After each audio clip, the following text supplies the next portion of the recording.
award-winning center out there, that quarterback-center exchange is going to be important today. Well, Jamie Chadwell told us our best chance in this game is keeping Bo Nix off the field. Liberty won the toss, and they're going to put their offense out there first, elected to receive, to try and set the tone, and they'll start out at their own 25-yard line. And before the game began, we were mic'd up on the field with Caden Salter. That's our ball. Do what you do, bro. Love you, man. Love you too, man. Let's go. So I need my visor cleaned up. I'll do dirt stretch. Get to the dirt stretch. How you doing? I'm Steve. Yes, sir. Good to meet you. Nice to meet you too, sir. Congratulations. Thank you. You ready to play? Most definitely. I got your back.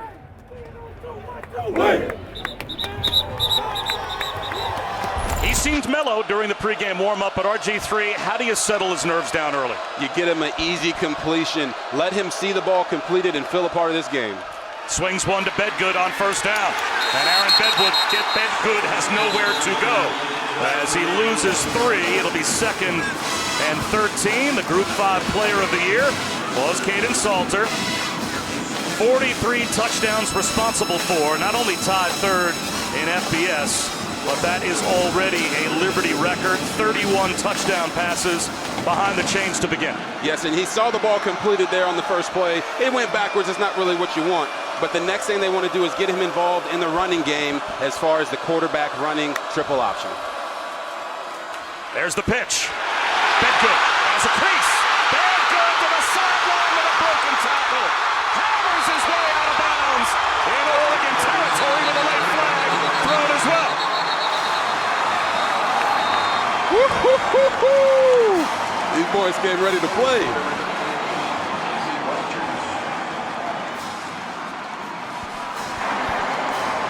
After the play, personal foul, unnecessary roughness, number 98, defense.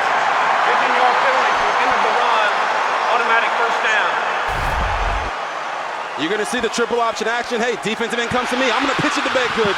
And then he does the rest, breaking little arm tackles, running physical down the field, out of bounds, and gets hit late right there at the very end. You can clearly see, oh my goodness. The fact that he weighs 165 pounds probably aided in that hit right there, Bob. A year ago, Aaron Bedgood was selling insurance. Now he's picking up 34. And Salter to throw. He's going to take a shot at the end zone. Incomplete. A high riser that C.J. Daniels couldn't pull down. Liberty, though, they told us they were going to take their shots. We've already seen it. Yes, they do. They go here with a double post. Receiver throws his hand up. That lets you know that he's wide open. And Caden Salter knows he just missed that one. You got a guy that wide open, sometimes you got to take a little bit off it and allow him to run underneath the football. Bedgood and Cooley to either side of Salter.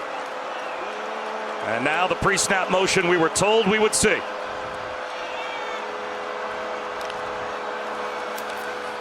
Salter takes off.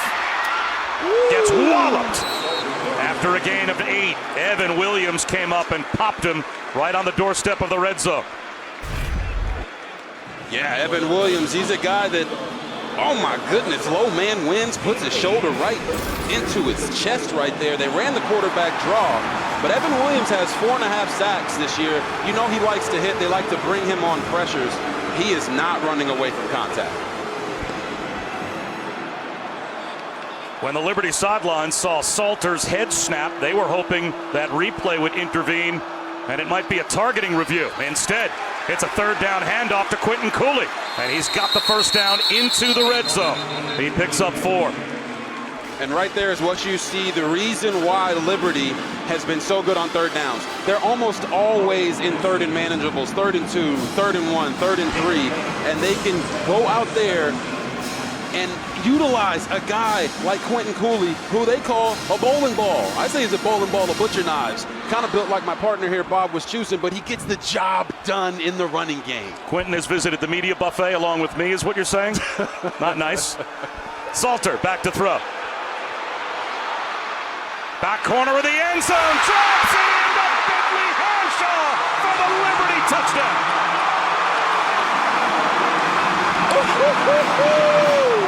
What a throw. I can't wait to show you guys that one.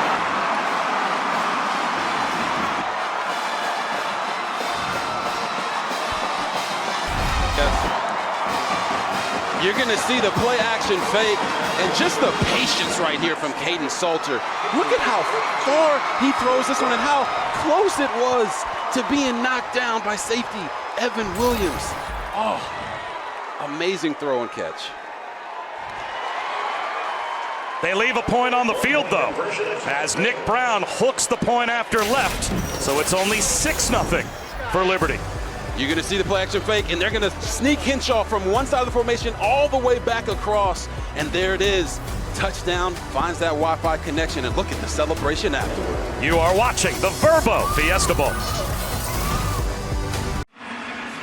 31 of the last 32 quarters that Liberty has played, they have scored with this opening drive touchdown. Their coaching booth right next door to us loves it. Here's why. And yes, you're going to see Bentley Henshaw is going to be right here. He's going to come across the formation, sneak out the back end, and then you're going to watch Caden Salter on the play action pass. And if you actually pause it right here, he's going to make this throw from here to over here. Just a beauty of a layered throw as he allows his tight end to get outside and make this catch for him. Amazing play call there. Amazing execution by the Liberty Flames.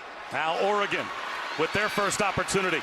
And Bucky Irving stood up at the 21-yard line. So it's the last Fiesta for Bo Nix. Will he break the record of Mac Jones for highest ever completion percentage? He may. He's also top 2 in FBS this season in yards, touchdowns, and QBR. He's the most experienced quarterback in college football and in the top 7 all-time in yards. It is his 61st career start and his last in a college football uniform. And he wanted to go out a winner, and that is why he wanted to play in the Vrbo Fiesta Bowl. Well, he starts at his own 21-yard line with a size advantage in Bucky Irving, taking the opening handoff and picking up 5 right up the middle. You know, Bob, Bo Nix might be the story of this game, as you see all those beautiful numbers that he has where he's top 3 in the FBS in all of them. But the game is going to be about the trenches, as you mentioned. And we've got, looks like an offensive lineman appears to be down, or a skill guy for Oregon right now.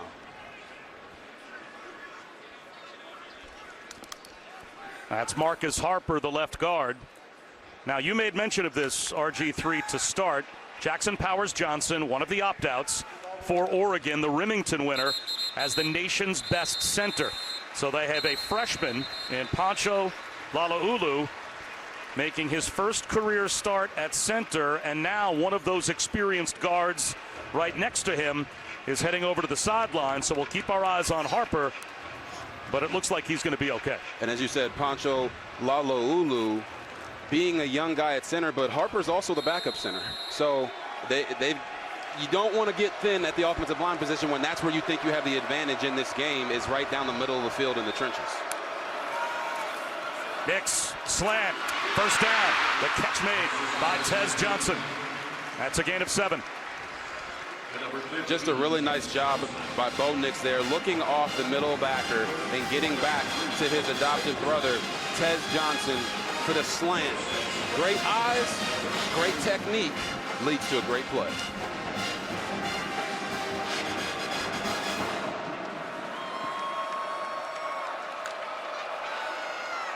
A little slip out in the flat to Tez Johnson. He's out close to the 40-yard line. Picks up about 5 more. Brought down by Amarion Williams. Tez Johnson, a guy who transferred in from Troy. Very skinny, 5'10", 160 pounds, and that's probably if he's soaking wet. But if you're that small, you know you got to be able to fly, and he can run with the best of them. It also helps when it's your adopted brother throwing you the football. These guys have a special connection. Can't wait for Chris Budden to be able to tell that story.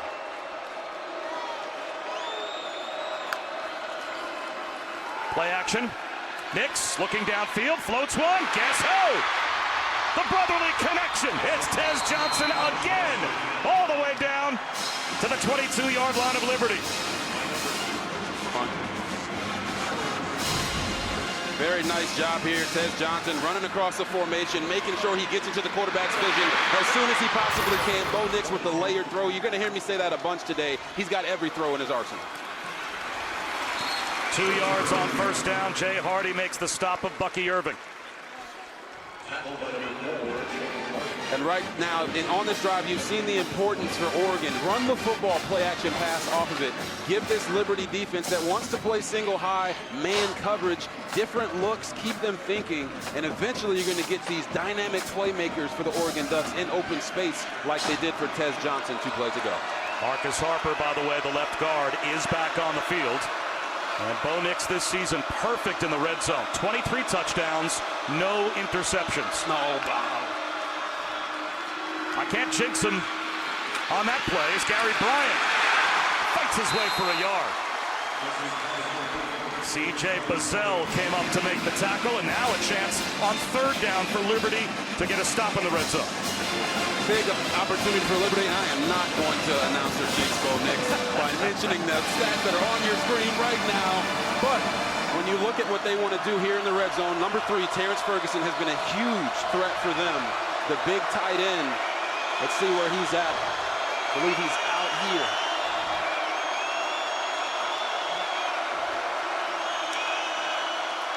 Nix batted down at the line. He had Tez Johnson wide open. But Oregon stalls, and they'll settle for 3. We always say this for defensive linemen. If you can't get to the quarterback, get your hands up and play volleyball. Right there, Bryce Dixon letting them know the Dikembe Mutombo style. We playing volleyball, basketball, football, whatever you want. Nice job by the D-line. It's been a struggle recently for Camden Lewis, but he is first all-time at Oregon in career points from 37 yards out. And this one's perfect. That is still a major win for Liberty defensively, though. Jamie Chadwell told us they'll move it between the 20s. Can we get some red zone stops? They just did.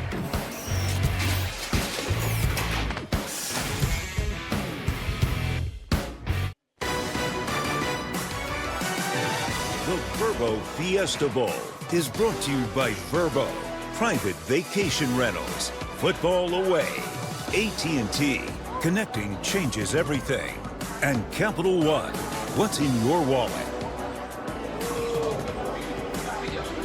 At the Phoenix Zoo, Chudy the prognosticating rhino. He knocked over the Liberty helmet. As it's been explained to us, he thinks Oregon is going to win. They are the helmet that's standing. 0-5, by the way, in his last 5 predictions. for the record. For lean on a rhino, I don't know what we're doing here. Aerial coverage provided by Goodyear, celebrating the challenge of road games everywhere. Are you ready for the road? Goodyear, more driven. Bob Wischusen, Robert Griffin III, and Chris Budden back here at the Vrbo Fiesta Bowl. Liberty about to get the football back, and they have a 6-3 lead. Missing an extra point after a very impressive opening touchdown drive. Let's see what Caden Salter has in store for us on this second possession. A hooked kick that will bounce down and end up with Bedgood at about the 2-yard line. And he is out to the 22-yard line. And Chris Budden, this has been a group of Flames playing with a very heavy heart this year. Yeah, what has been a perfect season started off with tragedy. In August, they lost a teammate, offensive lineman, Taj Boyd, to suicide. Jamie Chadwell struggled with, how do I prep my team for a season, but also understand they have to cope with the loss of a brother. What he found out was that particularly that offensive line grew together because they had a reason to play. You see in that picture, Xavier Godin wearing Taj Boyd's number 77 in the Conference USA Championship game. This offensive line is what has led this team all season and a higher purpose to play for all season. Bedgood up the middle. And he's out across the 25 to the 26-yard line. When we spoke with Jamie Chadwell about this yesterday, he got choked up, just about on the verge of tears, as if this happened yesterday. So this is something, RG3, that this team has been dealing with emotionally all year, as Taj Boyd apparently was as special a young man as you could ever hope to meet. And you can never forget that these coaches and players are people too. They're not robots, they have feelings, and when they lose a brother like that, the way that they've come together this year has been amazing to watch. A false start on Chase Mitchell. Start. Offense number 50. 5-yard penalty. Second down. So that wipes away the first down gain, and we'll make it 2nd down and 10. And you talk about this group coming together, these offensive linemen, one of 8 FBS teams to start the same 5 in every single game. They are not here without this group dominating in the trenches, and they have said that they dominate for their lost brother. C.J. Daniels, he's got a first down, still on his feet, fighting for yards out to the 33, maybe the 34-yard line before he's finally brought down. C.J. Daniels, you're going to see him right here on the slant, controls himself, and then you ask, how many ducks does it take to tackle a flame? Apparently a lot, guys, because this guy is what I call a Sunday guy, and I ain't talking about ice cream. C.J. Daniels, big physical receiver, can take the top off, can do everything you want to attack a defense, and he shows you right there his strength.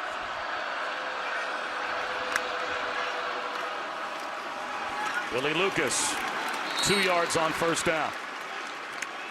2 group of 5 teams have won the Fiesta Bowl in the last 11 years. And remember, if Liberty were to pull off this upset today, since 2014, it would make the group of 5 teams 5-5 in New Year's 6. So we have seen this recipe for success before, the little engine that could coming in and shocking the world. Yeah, you know, we talked to Liberty, and they know this is their Super Bowl. But Oregon said this is our Super Bowl, too. It's an opportunity for growth and development. Let's see who grows the most today. Fumbled snap ends up with Cooley, and he makes a little something out of nothing. That could have been a disaster in the backfield for Liberty. Evan Williams brings down Quentin Cooley. I talk about ballsmanship all the time, and right there, both guys getting hands on the ball as it's being snapped. Not a good thing. Billy Lucas, Johnny on the spot to pick it up. But if you're Caden Salter, you got to look that one in. And Billy Lucas, be calm and patient. Don't go until you see that quarterback fully has that football so you can make the right read. 3rd down and 6.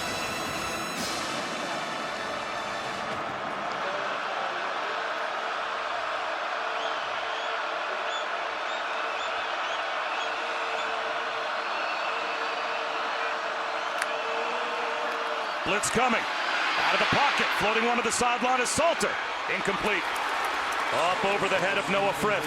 So that time, pressure dialed up by Tosh Lupoy, and that got Salter off his mark. And I've told you guys before, Caden Salter is an eraser. He can, you know, bad play, he can get you out of it. But right there, he never even had a chance to truly set his feet, forcing him to throw the ball before he was ready to, and his receiver was ready to make the play. Great job by Oregon's defense, pressuring him there and making him uncomfortable.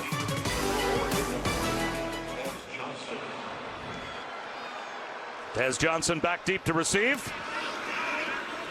And he'll immediately call for a fair catch. Fumbles the football! He was not given enough room, though, I believe, to make the fair catch. A flag thrown. Liberty scrambling for the loose ball. But I would think this would be kick-catch interference, as running up in traffic was Tez Johnson. And Oregon with the recovery nonetheless. Woo! And we'll see if we get the extra 15 yards tacked on to the end of the recovery. Looked like Tez Johnson himself found the fumble. You'll never see a player work harder to get a ball back than the one that they fumble. It's an innate ability that we have. You got to find it and get it, because nobody wants to get yelled at by coach. Kick-catch interference. Kicking team number 20. It's a 15-yard penalty for the spot of the foul. First down.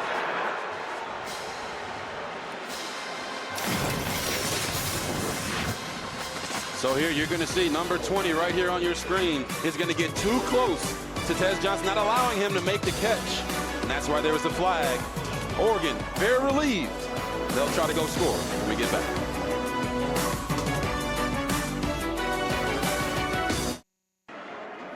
Truly full circle for the most experienced college football quarterback ever. 61 starts ago for Bo Nix. It was his first ever in 2019, AT&T Stadium for Auburn against Oregon.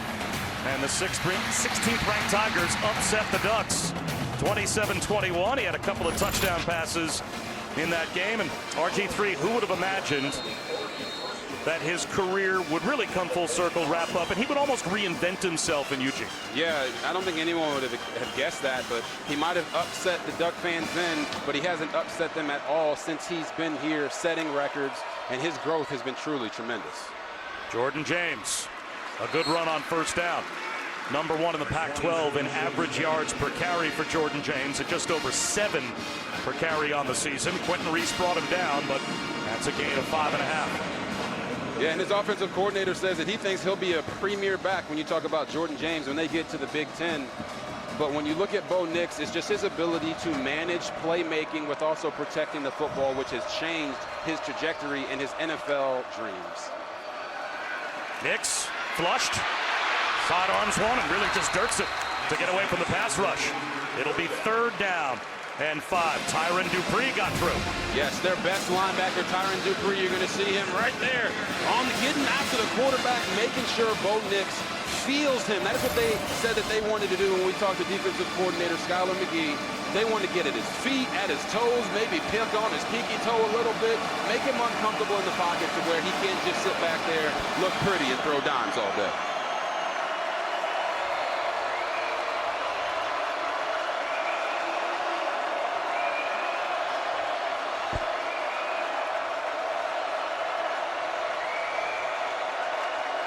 Five-man rush, maybe a 6-man rush for the Flames. And a drop pass.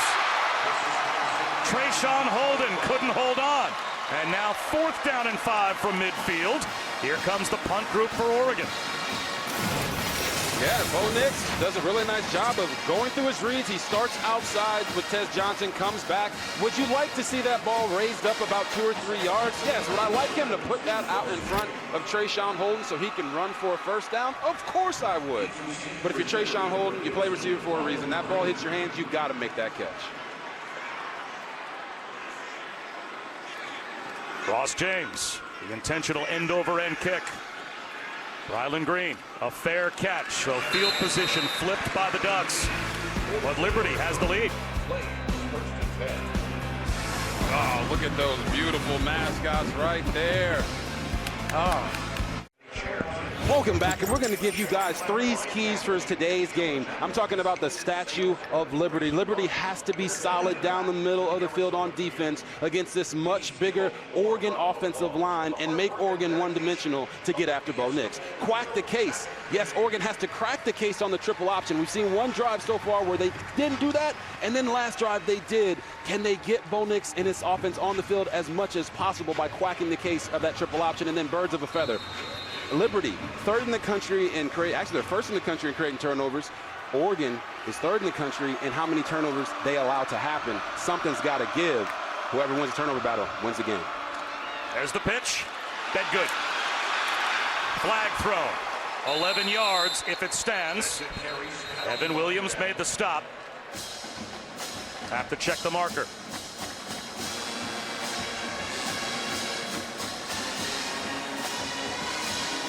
And this will back the Flames up half the distance.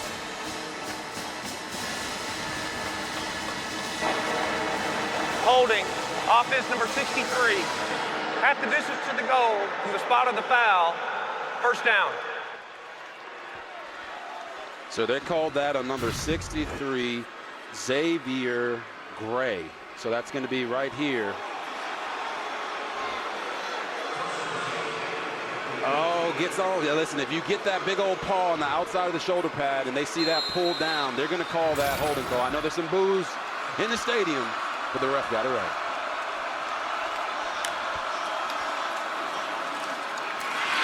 A quick slant. C.J. Daniels fights for yardage. Close to the 1st down.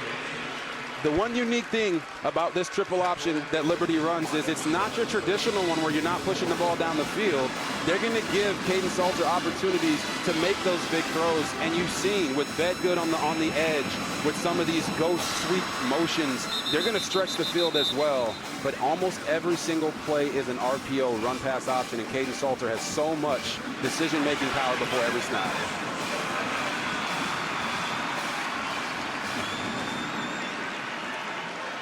And they just, without measurement, said Liberty has a 1st down.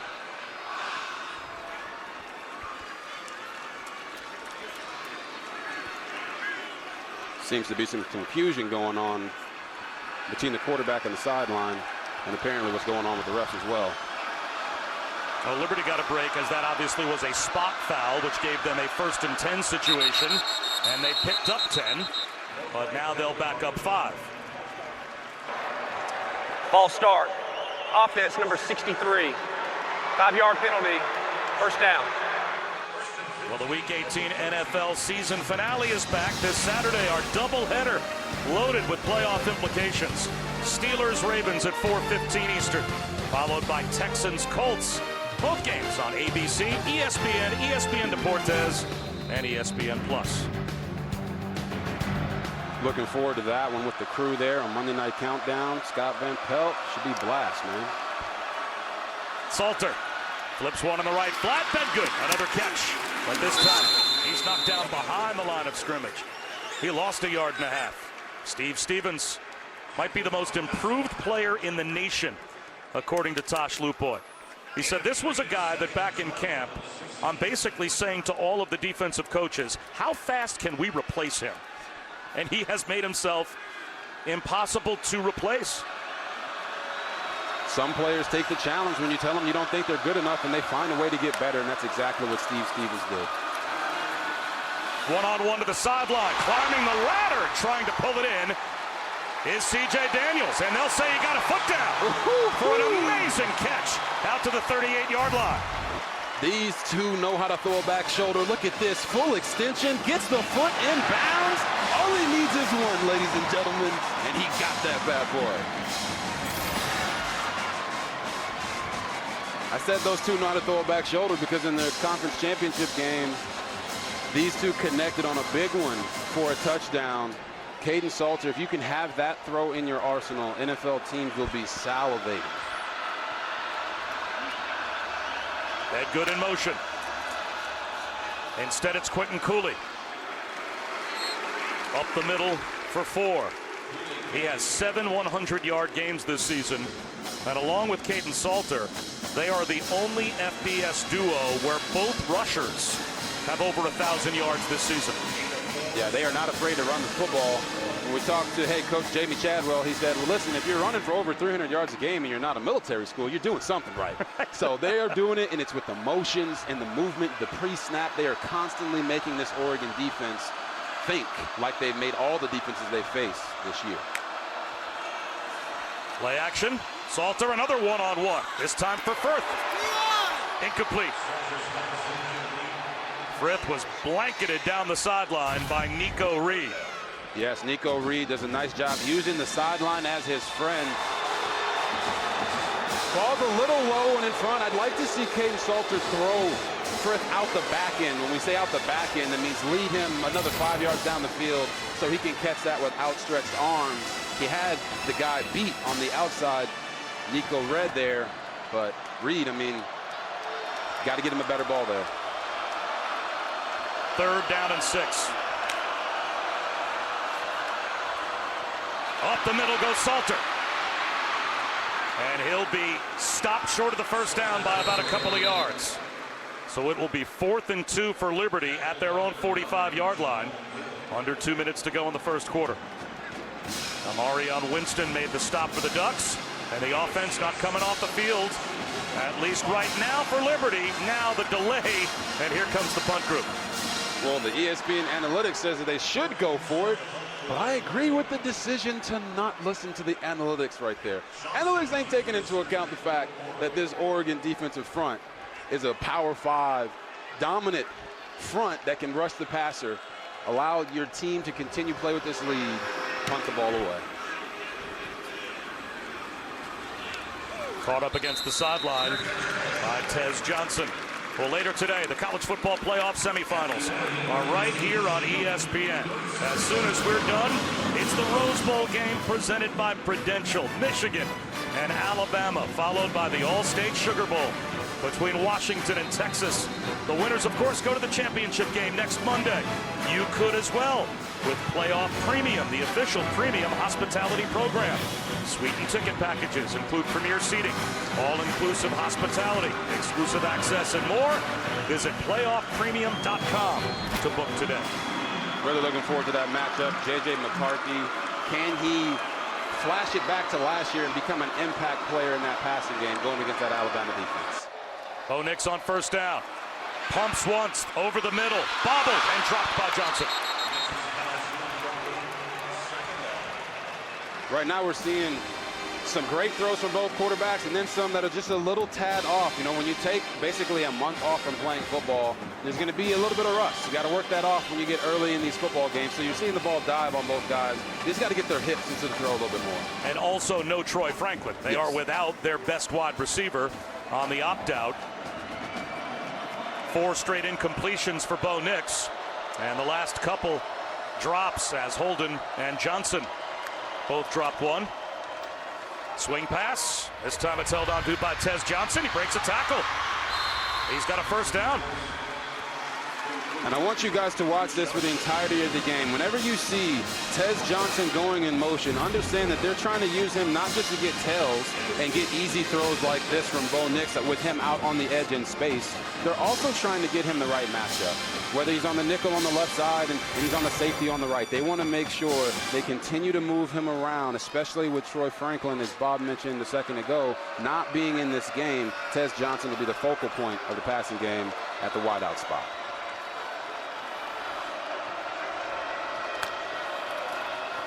Bucky Irving across the 40. He's got close to 8 yards out near the 42-yard line before he's brought down by Joseph Carter and Brandon Bishop. And that might take us to the end of a long first quarter. Let's see if Oregon gets another snap off. They still have 10 seconds on the clock, and Bo Nix is lining them up. 5 seconds to go. And they will not get the play off. 1 quarter in the books here at the Vrbo Fiesta Bowl. It has been hard hitting between Oregon and Liberty. The Flames with the game's only touchdown so far.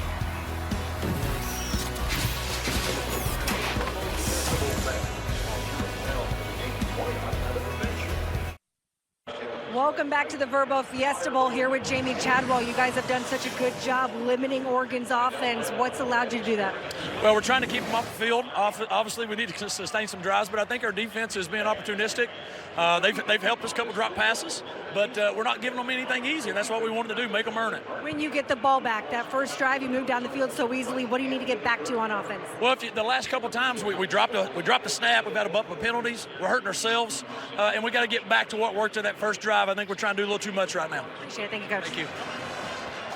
Unusual formation for the Ducks to open up the second quarter as they're trying to throw a curveball Liberty's way. Bucky Irving goes in motion, takes the jet sweep handoff, turns the corner across the midfield stripe to the 48-yard line of the Flames.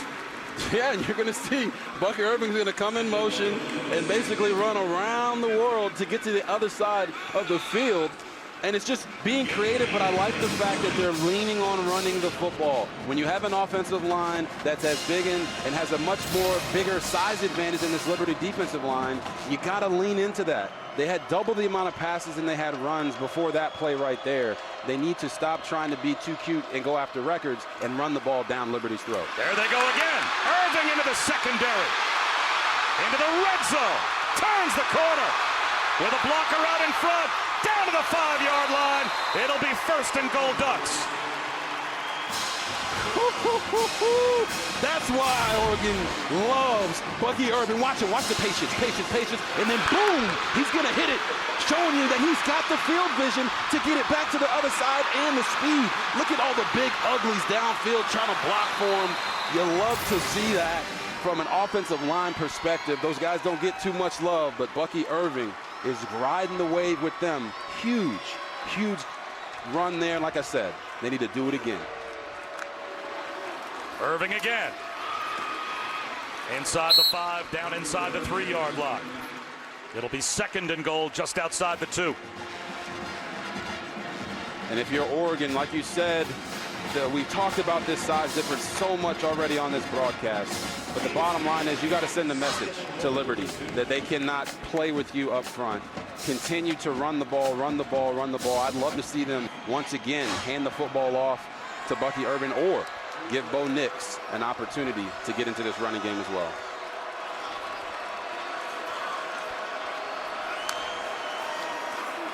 Play action. Nix rolls across his body, back in the end zone. A wide open touchdown for Gary Bryant Jr. The 41st touchdown pass of the season for Bo Nix. I want you guys to watch how Bo Nix is going to get outside, but this is the man right here. Gary Bryant Jr. on his route, he's running a corner. But watch what he does at the top of the corner. He knows that this DB right here is going to run this direction. So he's going to stop, pop, and give himself an opportunity to catch a touchdown pass. Nice job by Bo Nix seeing it. Great execution. A 7-play, 82-yard touchdown drive.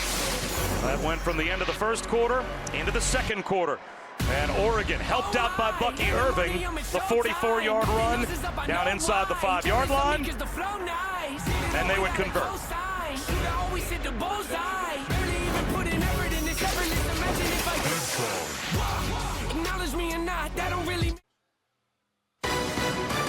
The Vrbo Fiesta Bowl is brought to you by Taco Bell, Allstate, you're in good hands, and Gatorade. Gatorade is helping millions play.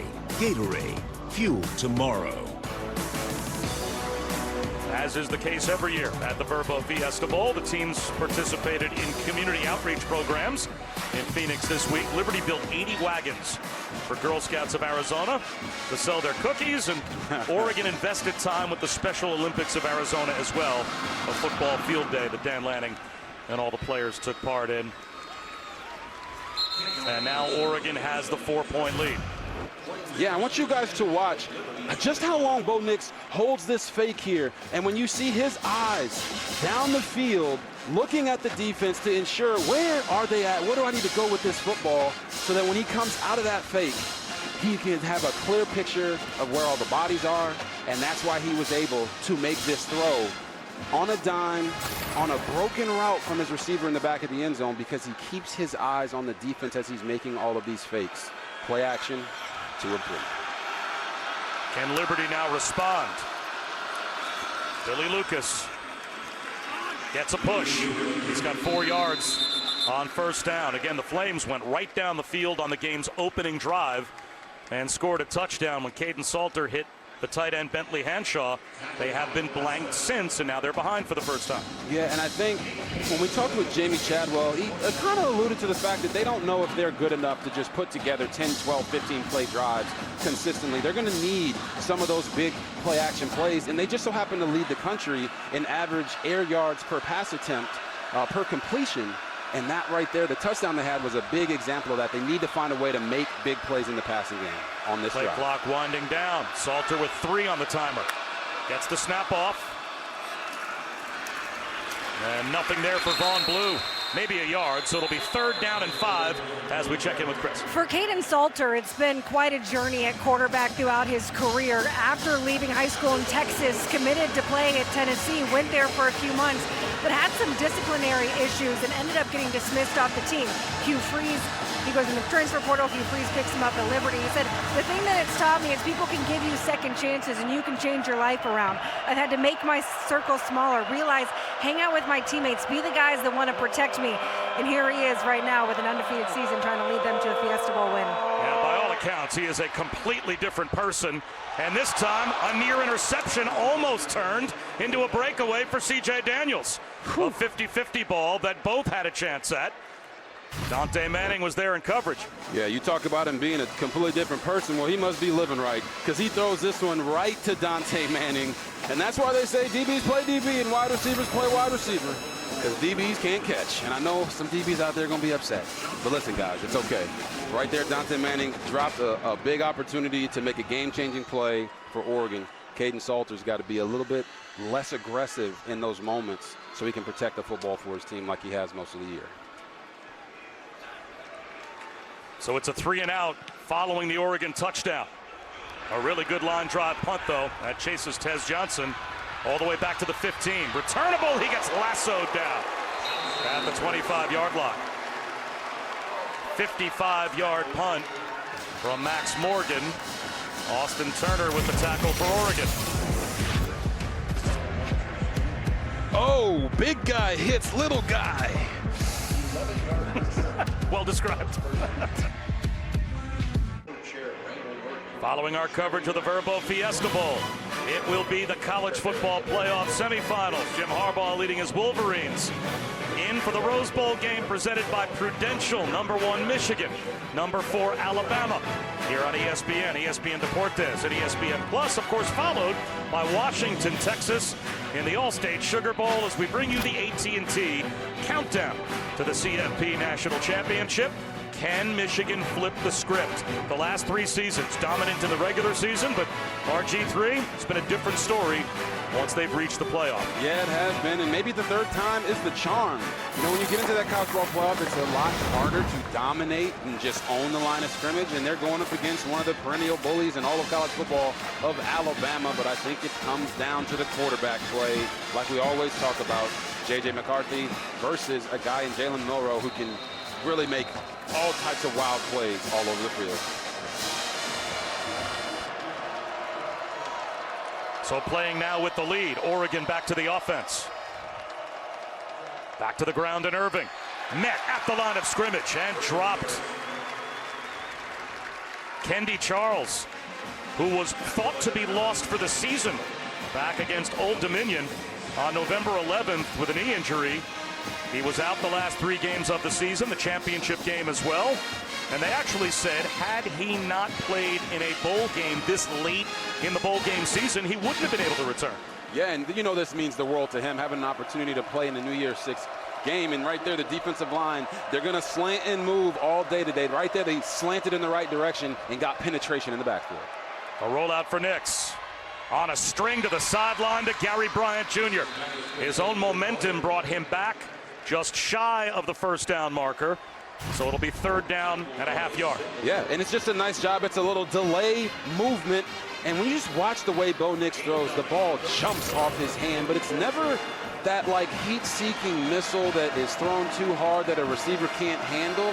He throws the ball with just the right amount of velocity every single time. It's a thing of beauty. Oregon brings in an extra offensive lineman, and Ope Laolu. So 6 offensive linemen and a couple of tight ends as well. And Jordan James easily picks up the first down and nearly busted it out to midfield. Ooh. They gave Jordan James two lead blockers in the middle of the hole, an offensive lineman and a tight end, and they created a nice little crease for him. He got through there quickly, or should I say he was tiptoeing in his Jordans down the middle of the field. They leave the same group out there. And this time James gets bounced around after a gain of 2.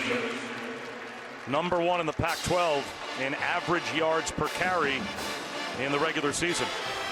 And the astounding thing is when you look at Bucky Irving, #0, he's an explosive back as well. So you saw him on an earlier drive making all those moves, getting down the field. Well, then you bring in Jordan James, and he's even more explosive. That's why this Oregon offense has been so dominant this year. The offensive line leaning on teams, the running backs being able to add things in the passing game, and that makes play-action pass for Bo Nix such a potent weapon.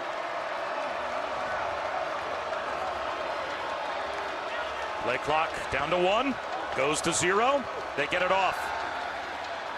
Nix, for the first time, finds the tight end Terrence Ferguson, but Ferguson can't hold on. Another Oregon drop. Jalen Jimerson was there in coverage. You're going to watch Terrence Ferguson. Hey, all out reach, pull it in, but no. Jalen Jimerson swiping away at the football. That's why the DB, you never give up on the play. Play through contact and separate the man from the ball. Right there, all it took was a hand. So now it's 3rd down and 8, and the Liberty crowd on their feet. 3rd down and 8, and the man who was just on your screen, Terrence Ferguson, once again, could be a guy that they're going to try to target here. Jordan James. Very close. He's got the first down, it looks like, by a foot. Just enough on the jet sweep. Quentin Reese made the stop. Gutsy call there in that position. They seal off the defense and allow Jordan James to maneuver. Speed and space, I always say this, wins the race. But right there, he had to get physical to get that first down, and that's a direct reflection of Dan Lanning's teachings to this team. They will be physical.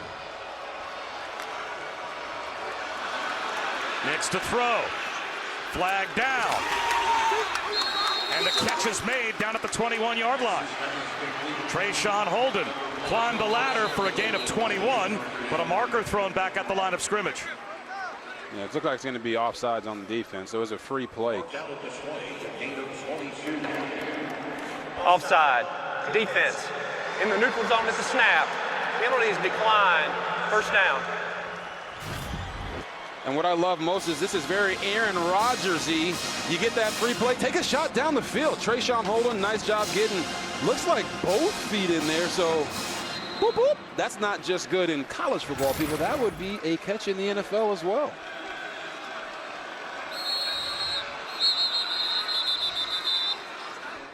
Timeout called on defense by Liberty. Timeout. Liberty. We'll take it first with of the them half. and come right back to the Vrbo Fiesta Bowl.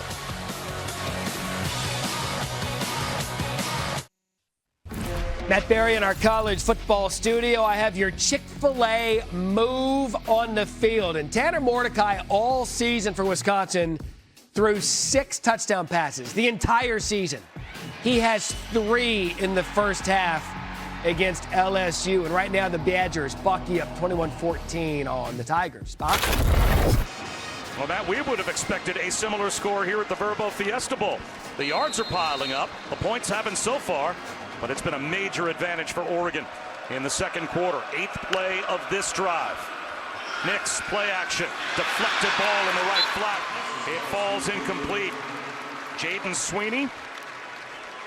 Check that. TJ Bush coming off the edge. The freshman deflects it. It'll be 2nd and 10. Yeah, Oregon does a nice job with all of the eye candy, but on the outside right there, Bo Nix has to find a way to maneuver his arm to get that over TJ Bush. He does what he's supposed to do. Bo Nix has to find a way to get that one to Terrence Ferguson.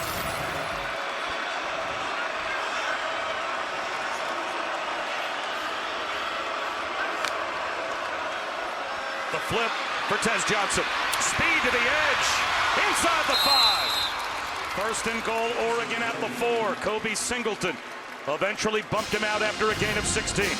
Speed and space always wins the race, so why don't you just do a little push pass to one of the fastest guys you have on your team in Tez Johnson. A lot of times people don't praise these guys on the outside for the blocking that they do, but they set him up perfectly there. Lob into the end zone, hoping for Trayshawn Holden. Flag out. Looks like they're going to call pass interference on Marion Williams is going to get called. Pass interference. Defense number 26. The ball will be placed at the 2-yard line.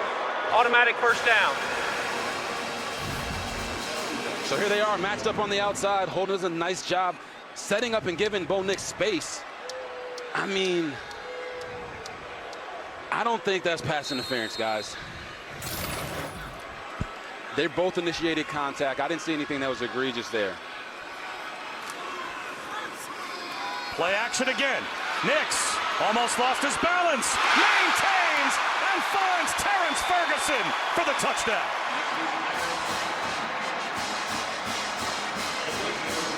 What a play by Bo Nix right there. The Liberty defensive line had him dead to rights.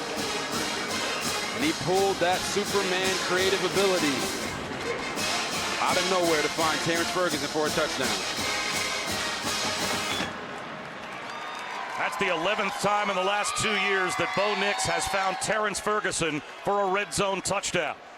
And the 6th time this year, Oregon extends their lead, a 10-play, 75-yard touchdown drive. Here it is. There's the play action. Little ballsmanship. And Bo Nix turns into Bo Fix and finds Terrence Ferguson on the broken play for a touchdown.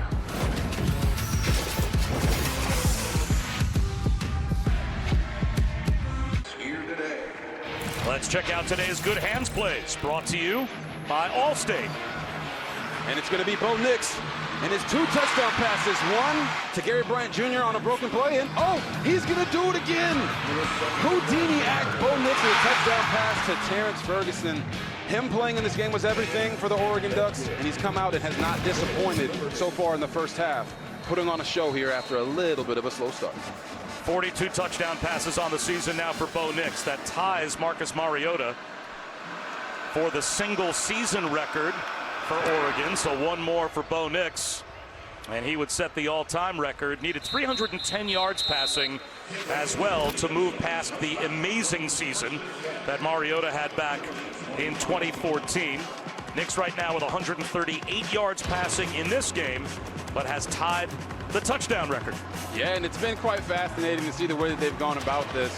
This new push pass in college football counts as a pass completion for the quarterback, and they've done that a bunch. But you look at how he started this game, 4 of 8, 53 yards, and now he has been since 8 of 10. They just did a really nice job of getting him back in rhythm, and I'll talk more about that after this play. Bottled up is Salter and goes down at the 21-yard line. A loss of 4. They tried the inside fake. Jordan Birch wasn't buying.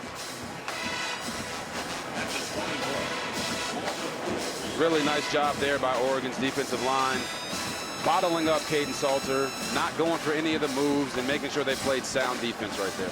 The Rose Bowl game presented by Prudential comes up next. The All-State Sugar Bowl tonight as we are starting an all-time day of college football here on ESPN. The college football playoffs coming up next. Quentin Cooley breaks a tackle out to the 30-yard line. Flag down. He's 5 yards shy of a first down. Birch was there to make the stop.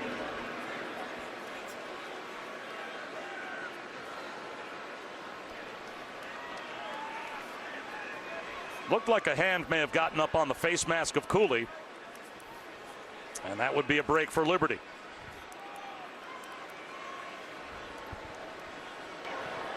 There is no foul for a face mask. Third down. So they pick the flag up. So you're going to see Cooley. Oh, yeah, I mean, it doesn't look like he got him on the face mask. We'll get another look at that just to see if maybe that bottom finger got in there. But let's bring in Matt Austin, our officiating expert. And Matt, where is that line between face mask or no face mask to you?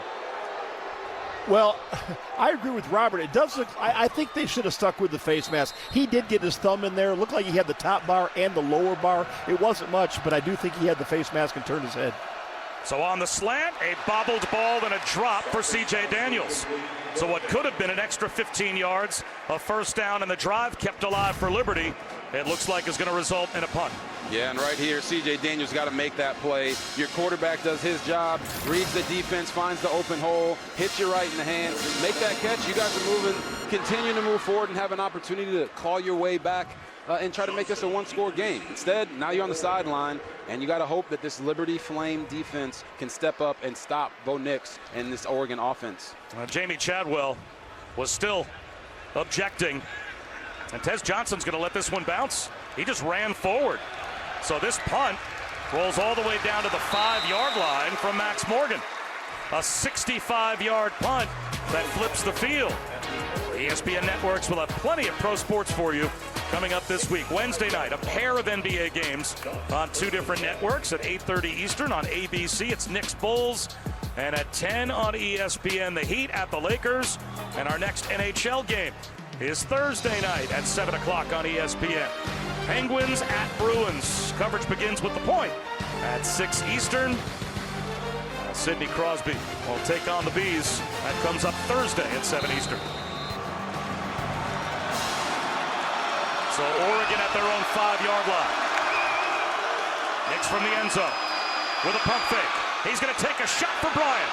Perfectly on time to midfield and passed.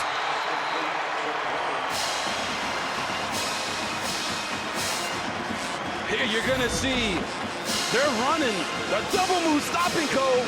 Receiver takes care of the DB. Bo Nix takes care of the rest. Gets it in there before the safety can get across. Nice double move. Completely changes the field position aspect on this drive. Nix, after a 50-yard bomb, takes another shot. Flag out. Tez Johnson was held. Brandon Bishop, it looks like, will draw this flag. Now that was pass interference. Pass interference. Defense number 6. 15-yard penalty. Automatic first down. You're going to see number 6, Brandon Bishop, put both arms on the receiver, tug him down, and that's before the ball gets there, restricting him, grabbing his arm. Look, he's two-handing it right there. You can't do that and then turn around and look at the whole stadium and say, I didn't hold him, what's going on? Man, just love it when DBs do that. It's hilarious to me. The bitter old quarterback always at some point comes out in you. Swing pass. And this time Trayshawn Holden limited to a gain of 5 by Kobe Singleton. It'll be second down and a long 5. And the game teetering right now for Liberty. They came out and scored a touchdown on the opening drive of the game.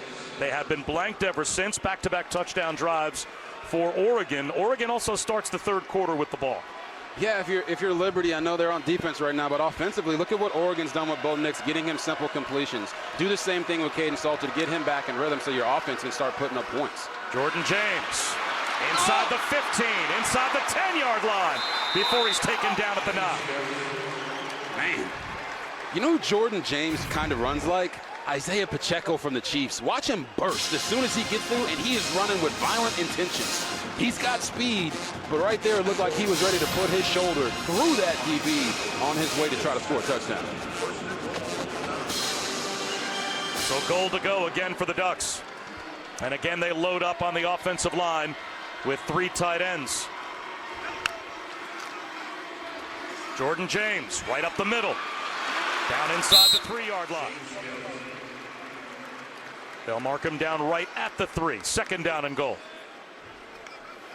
It's remarkable how Oregon has utilized that push pass to kind of conflate the numbers. Right now, Bo Nix has thrown the football 20 times, but they're using those to run the ball. And then when they get in their traditional run sets, they're saying, Liberty, you cannot play with us. We're going to run you over at the point of attack. And Liberty frustrated on defense and calling timeout. Timeout, Liberty. Their second of the half. 30-second timeout. And now a quick message from Vrbo.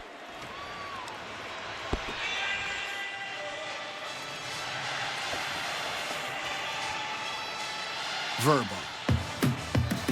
a place that rewards your loyalty on every rental. Football away, baby. We've got 2 of the top 5 scoring teams in FBS in today's game. Oregon, number 2 in the nation in scoring. Liberty, number 5 in the nation in scoring. But you always wonder against the Power 5 team that can bully you around physically a little bit, how will the underdog perform? And they came right out like a house of fire and went down the field, the Flames did, and scored a touchdown. It's been all Oregon since. And it's typically in these types of games, your quarterback has to play out of his mind. Caden Salter showed that on that first drive that he could do it. But since Oregon has made it a point that they're going to be physical and run the football. A little jet sweep, and Bo Nix with that 1 touch ahead has a touchdown pass to Kenyon Sadiq. That would be his 3rd, and that would break the record of Marcus Mariota.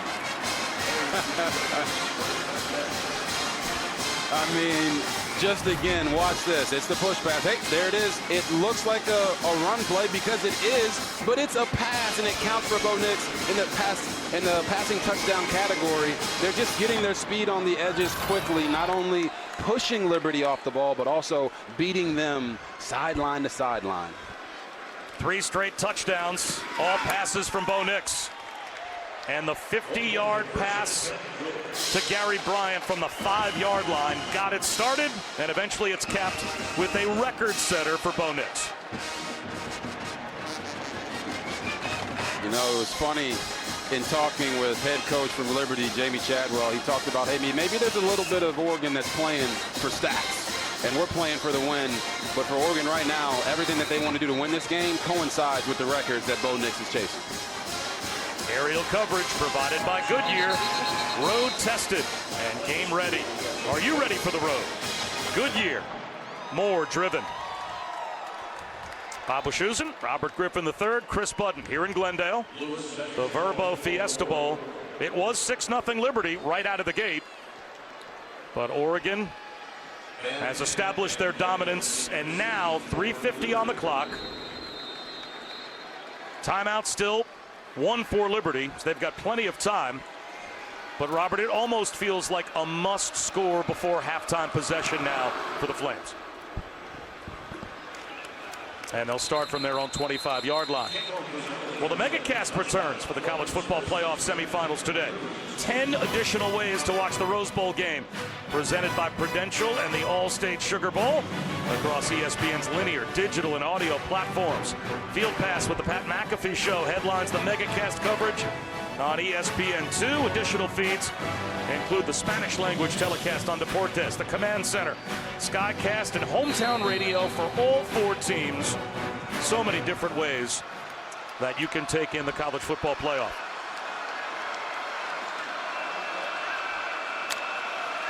Kaden Salter to the sideline on first down, gets the drive started with a hook up to Daniels. Really nice job of getting Kaden Salter easy completion. You look at their first drive, 6 plays, 75 yards, and a touchdown. So far in their last 4, more plays, less yards, all punts. This Oregon defense does a nice job of not giving the quarterback those gimme throws with off coverage. Right there, Liberty got one of those looks. They took advantage of it. Now your quarterback can maybe settle in. They motion Bedgood. Run the triple option, and the straight-ahead handoff on the dive to Quentin Cooley gets them 8. It's like when you watch this Liberty Flame offense, there's just guys and bodies going in all different types of directions, and that's exactly what they want. They don't believe that this Oregon middle part of their defense, that their linebackers have great eye discipline. They're down 24-6 right now, but they can't fully get away from what's gotten them here. It's that triple option and being a run-pass option type of team. Don't just go spread and start throwing it, and they're doing a good job on this drive of staying true to who they are. Cooley again. First down, and then some. Into plus territory. A gain of 7 more.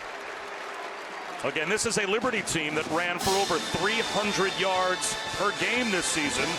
#1 in the country. So this is what they are used to trying to lean on. Yeah, no doubt about it. And in my own experiences playing, we played in the Alamo Bowl, and we were down 17 late in the game, 3rd quarter, maybe early 4th, and we ran the football to get back in it and won that game in one of the highest scoring bowl games ever. I'd like to see Liberty continue to attack right here. Salter with a check down. Quentin Cooley met in the flat, the helmet ripped off.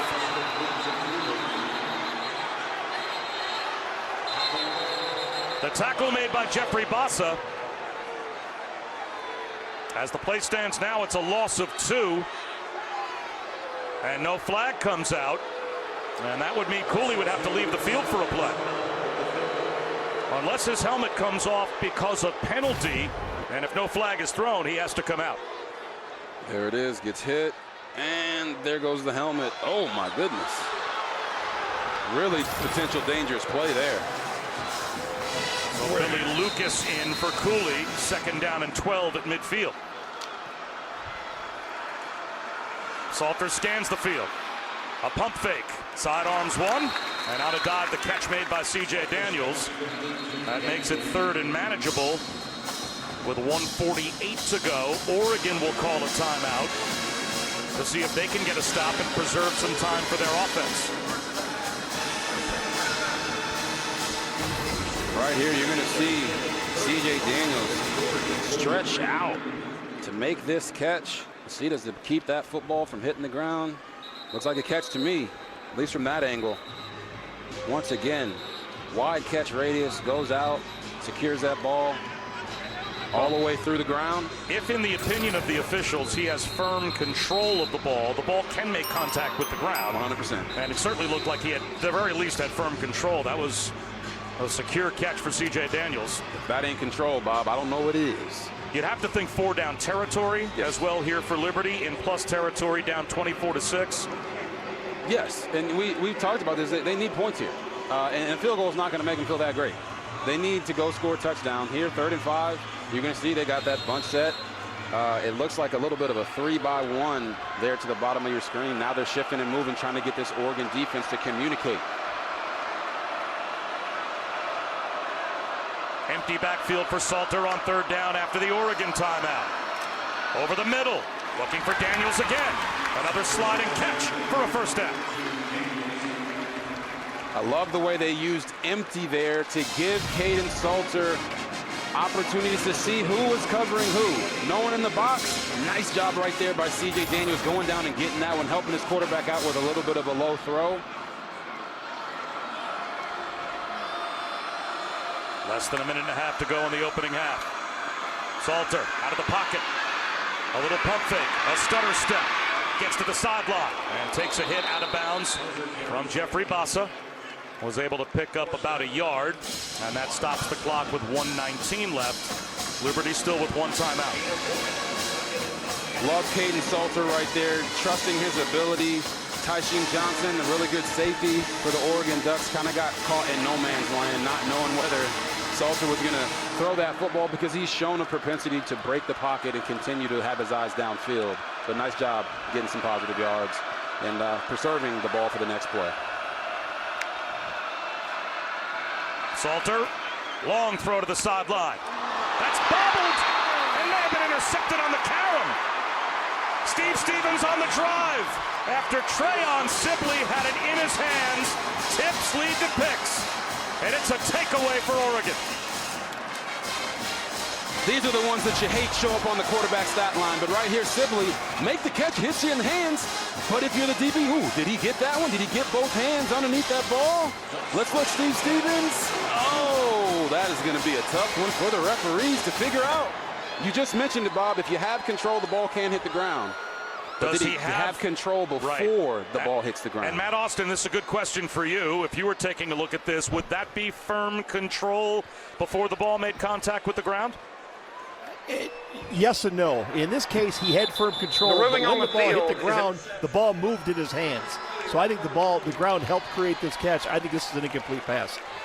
Well, they have announced, obviously, to the crowd that the replay booth will take another look.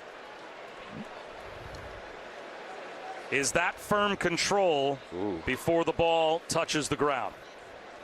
Again, it was ruled an interception on the field. So that precedent being set means it has to be indisputable according to the replay booth. But this is, again, where that human element comes in, Robert, because in the replay booth and with our officials on the field, these are still human beings making a judgment call as to whether or not they think that's firm control. I agree with Matt.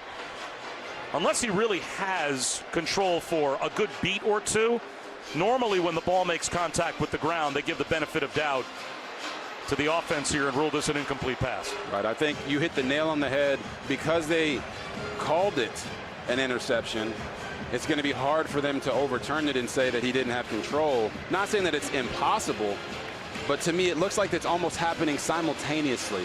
He's going to get control and the ball is touching the ground at the same time.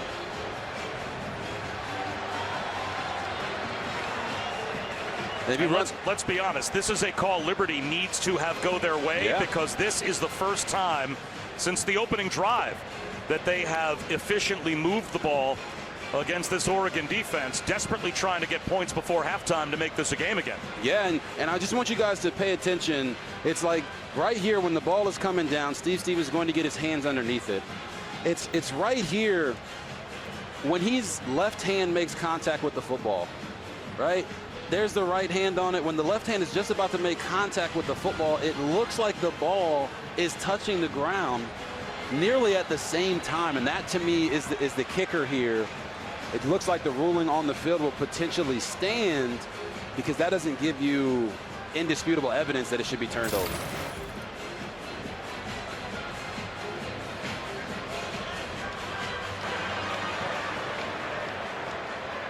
After further review, the ruling on the field stands. First down. So they were saying that it's not indisputable that he didn't have firm control before the ball touched the ground. And as a result, I think that's a good example of if they had ruled that incomplete on the field, they probably would have stayed with incomplete. Right. That's a killer, though, for Liberty. And the Oregon defense gets a fortunate takeaway, and they've got the ball back, still with time on the clock and with 2 timeouts. It was one of the keys. Birds of a feather flock together. Whoever wins the turnover battle will win this game. And right there, Oregon defense comes up big with the turnover there. That was on the 8th play of the drive for Liberty, which was their longest drive of the game. Bo Nix checked down. Tez Johnson cut down after a gain of 3. And if you remember, I talked about how Liberty didn't feel like they were good enough to go on those 8, 10, 12 play drives. And right there, they get to the 8th play, some mistake happens. Unfortunately, now they're having to lean on their defense. 4-man rush. Another catch made underneath by Tez Johnson, but he only gains a yard. Brandon Bishop right there to make the tackle. And now it's 3rd down and 6. The clock winding down as Oregon still has 2 timeouts left. Liberty with 1, neither team opting to call one here. Nix with time. Extends the play, directing traffic now. Scrambles to the sideline and gets the first down. Eventually tripped up by Tyron Dupree, but not before scrambling for just enough. Although a lot of time has come off the clock, down to 21 seconds left. And that's the only downfall to scrambling inside of a 2-minute drill. You take a ton of time off and don't give yourself the opportunity to take more shots down the field like that. There's a seam shot, running free is Johnson. And he'll slide down, give himself up to allow the clock to stop. And obviously Oregon will spend a timeout here with 8 seconds to go in the half.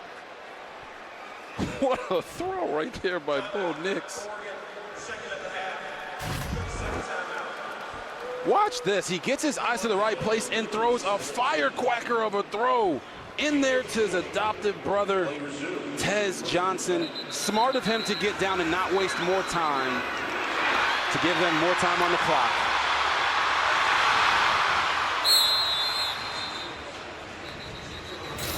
That brings Tez Johnson well over 100 yards, 129 yards receiving here in the first half. The Mercedes-Benz halftime report moments away. Reese Davis and company in Pasadena as they will preview the college football playoff semifinals. Have highlights from our game and others going on in the early bowl games here on New Year's Day. Hopefully your headache's not too bad as you wake up around America after you had a good time, I'm sure, last night. Happy New Year. 2024 begins with a terrific day of college football. Happy New Year, everybody. We are going to dominate 2024. Can't wait, man. And Liberty will spend their final timeout, I think, of the half on defense here.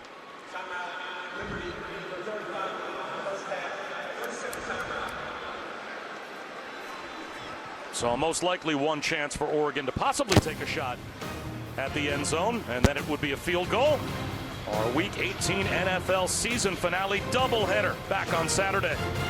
Plenty of playoff implications as the Steelers and Ravens begin the doubleheader at 4:15 Eastern, followed by the Texans and Colts. Both games are on ABC, ESPN, ESPN Deportes, ESPN Plus, and you could see in the AFC wild card race and in the AFC South, both of these games very important. As the Ravens, of course, with that win yesterday, locking up the 1 seed. But Pittsburgh in a race, and Houston and the Colts neck and neck there as well. Yeah, the Ravens lock up the 1 seed. Lamar locks up the MVP, and that playoff race in both conferences is thicker than a bowl of oatmeal. Right here for Oregon, 1 shot to the end zone. Make it quick. Bo Nix, you cannot scramble here. Here comes a blitz. Nix, seam shot, end zone, sliding catch made by Trayshawn Holden for the Oregon touchdown. What a first half for Bo Nix. What a first half, and what a throw. Eyes down the middle, holding the safety, throwing this Skinner route, that outside post low for his guy Trayshawn Holden, not only to obviously get him a throw, but protect him from any potential hits coming from the inside. Took the shot, got the completion, touchdown, Oregon. And a heartbreaker for Liberty as well, off of the 8-play plus territory drive, to not get the benefit of the doubt of the replay. So the interception turns into 6, and now 7 for the Ducks. And Bo Nix with 257 yards and 4 touchdowns in the first half alone. We talked about it in the pregame that this game took on the level of significance that you hoped it would when Bo Nix immediately announced and told you when you saw him at the Heisman ceremony that he was playing in this game. Yeah. You know, the thing that makes this so much more impressive for me is the fact that Bo Nix didn't need to play in this game, and he's not gaining anything from playing in this game. I know you get the records, but no NFL team is going to watch this tape and say, wow, look at what Bo Nix did against that Liberty team. They're going to look at the past 2 years and the work that he's put in. So he's not just playing today for records. He's playing for his brothers. He wanted to go out as a winner, and he has accomplished that and showed off, to me, just the heart of a champion. And talking to him earlier this season, had one of their games. He just loves playing college football. Yeah. He's the most experienced quarterback in the history of college football. His 61st career start today. And he is proving today how much he loves college football, playing in this game and performing the way that he has. And Oregon starts the third quarter with the ball as well, and a 31-6 lead. As Mel Kiper Jr. right now has him as the number 6 quarterback prospect in the draft. And when he's 6th among the quarterbacks, it shows you how deep this draft is going to be for quarterbacks. 100%. And all due respect to Mel Kiper, been doing it for a really, really long time. I think it's too low. I think Bo Nix is too low to be at number 6, but he is the married Stifler of college football. The guy's been here, feel like he's got a PhD. His kids, you know, cashing in on his 401k program already. But he loves the game. He showed us that, and we're just having a blast watching him play it one more time. 188 yards and 4 touchdowns passing alone for Bo Nix in the second quarter.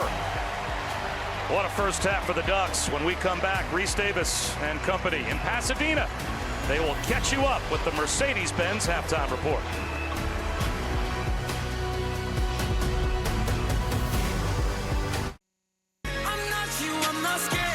Watch out for the man of the year. So good to I'm top tail. Pop out for the man of the year. I'm not you, I'm not scared. Watch out for the man of the year. So good to I'm top tail.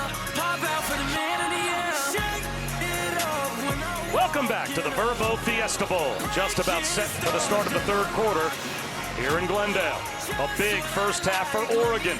They have a 31-6 lead on Liberty. Bob Wischusen with Robert Griffin III and Chris Button, and we bring you today's Capital One rewarding performance. And what a second quarter it was for Bo Nix and the Oregon offense. Yes, it was. They started slow, but then he started showing off some of that magic man in him with the ballsmanship. They were pushing it to the limit with the push passes, and Bo Nix started us on the Bo Nix marathon of touchdown passes to his wideouts. They are certainly putting up big stats, and it all started with them getting him back in rhythm. 4 touchdown passes, all in the second quarter. And again, he needed 310 yards to move past Marcus Mariota for the all-time single-season yardage record at Oregon. He's already broken the touchdown passes record, so he has 257 total yards for the game. Exactly the type of performance you would expect from Bo Nix. And he sent an extra jolt into this game when he announced he was going to play. Yeah, and he didn't come back to play for, you know, tickles and giggles. He came back to be dominant, and he has showed up big time for the Oregon Ducks today.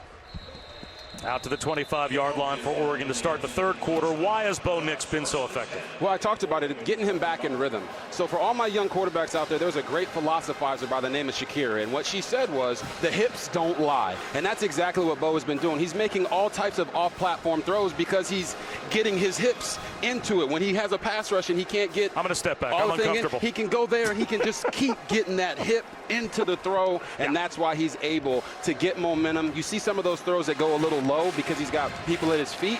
He can still make those throws because his hips are getting there. Right. Confucius, Shakira, I get them confused. Yeah. At times. You know?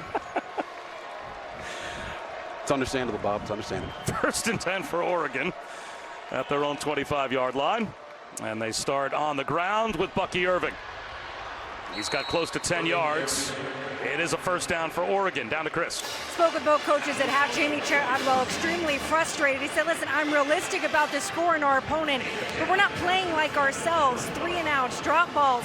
Imagine what we could be and how competitive this could be if we stop shooting ourselves in the foot. That was his message at halftime. He said, for Dan Lanning, we just need to play the second half like we finished up that first half, be able to get this offense in rhythm, the accurate passes, and continue to run the football. and see if they can stop the run. And this time they do. Irving only for a yard.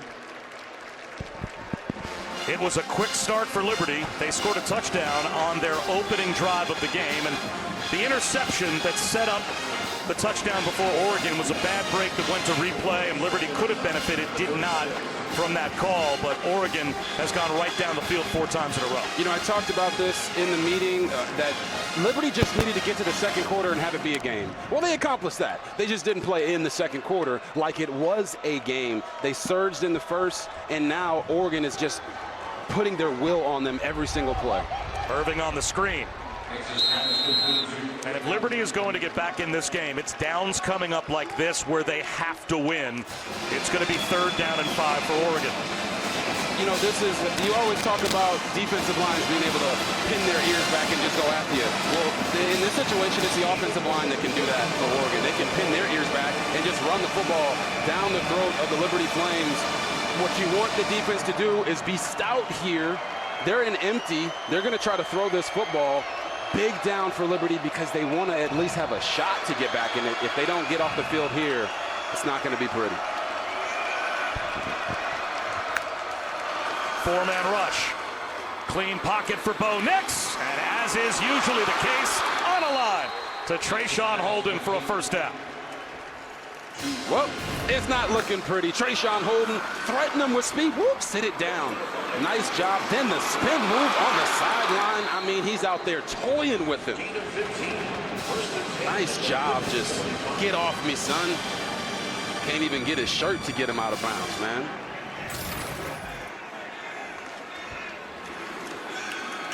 A little slip pass to Tez Johnson. His big day continues. It's another Oregon 1st down. A gain of 12 more for Tez Johnson. And I just said it, Bob. If they didn't get off the field on that 3rd down, it wasn't going to be pretty because you go into halftime, you're down 31-6. Your coach comes in, he gives that fiery speech. You're going to go out there, you're going to get them in a 3 and out, and we're going to go down and we're going to score. And it doesn't happen. Immediately the defense is like, oh my gosh, here we go. It's going to be a long second half. They've got to swell up here and try to at least hold Oregon to a field goal.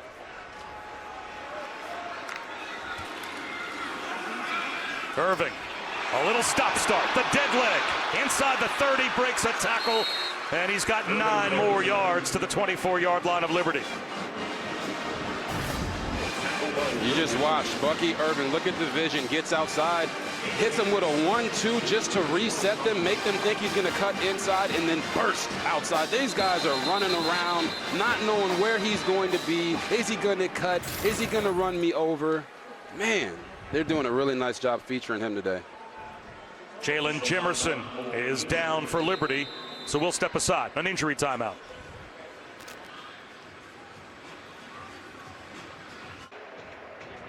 We're just starting the day at the Vrbo Fiesta Bowl. Next up, the college football playoff semifinals here on ESPN, as well as ESPN Deportes and ESPN Plus. Michigan, Alabama in the Rose Bowl game presented by Prudential. That's next. Washington, Texas in the All-State Sugar Bowl. That comes up as the nightcap and a live look on the team bus for Alabama. The Crimson Tide on their way to the Rose Bowl to get set to take on Michigan. Can't wait to bring you both of those games. They're looking strong on that bus right now. Trick play. A flea flicker. Back to Bo Nix. They set up the screen to Tez Johnson. Blockers in front. A freeway to the end zone for a touchdown.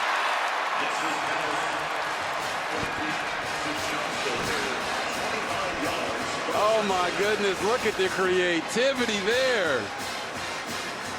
A reverse flea flicker screen pass. That is imaginative, to say the least.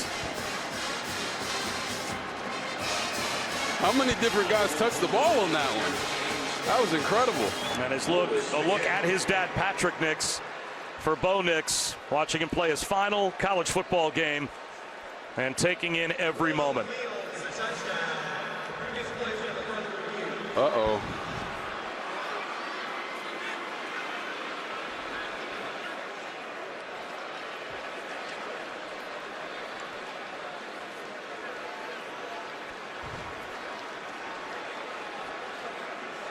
So the replay booth buzzed down. And I'm not sure what element of this play they're taking a look at, but it is brother to adopted brother, Bo Nix to Tez Johnson, as things stand right now on the trick play touchdown. I guess they want to check and make sure that Johnson got in and stayed in bounds, which he very clearly did. Yeah. Stayed in bounds, ball stayed inside the pylon. I mean, you would think it's all good.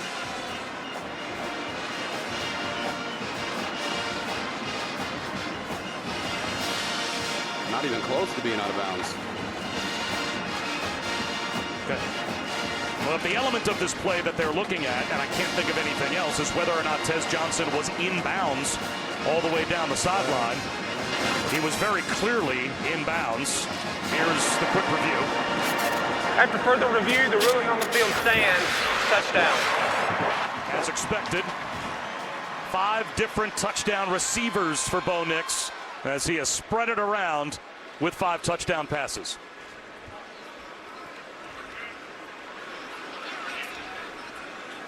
And that completion, by the way, as things stand right now, nudges Bo Nix 1/100% ahead of Mac Jones for the single-season NCAA record for completion percentage as well. He's already broken the touchdown and yardage records of Marcus Mariota. Yeah, he has. And you're talking about they're going to bring this guy in motion, bring another guy this way, get another guy to get it back to Bo Nix, and then he's going to make this completion to his brother from another mother in Tez Johnson, who's the first one who touches the football. Nice job getting down low to make the play happen. They got a convoy of offensive linemen in front of him, and then he flies into the end zone like a true duck would.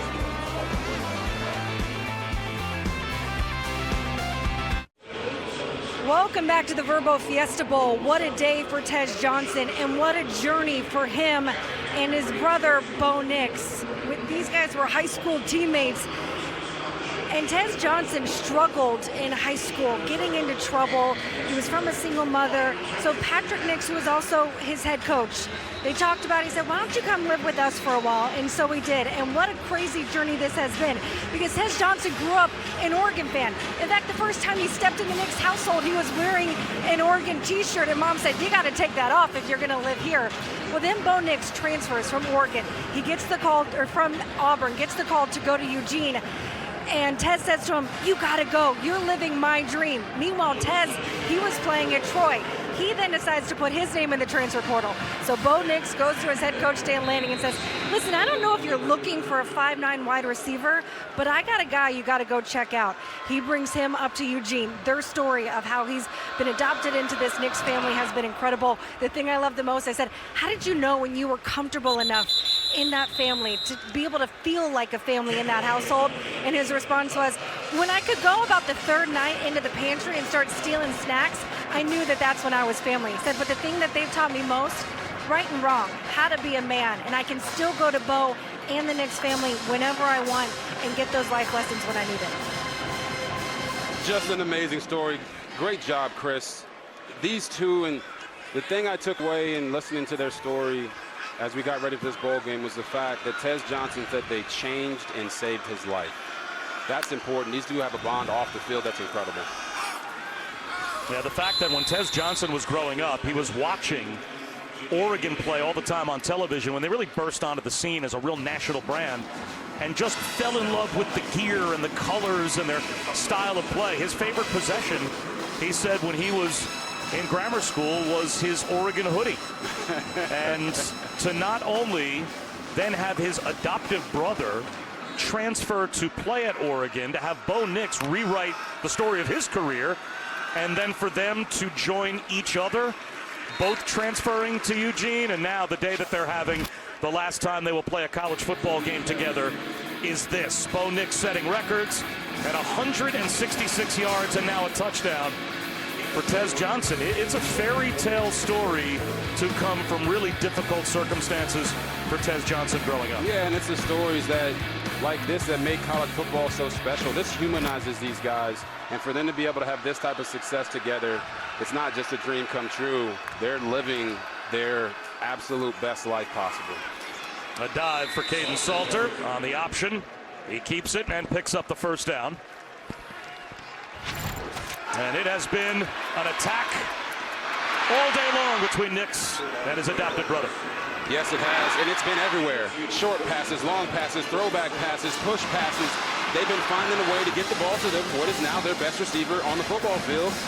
And it's a special feeling when you're doing this in Alabama with your brother, and now you're getting to do it on the West Coast with the Oregon Ducks. Breaking free, Quentin Cooley down the sideline.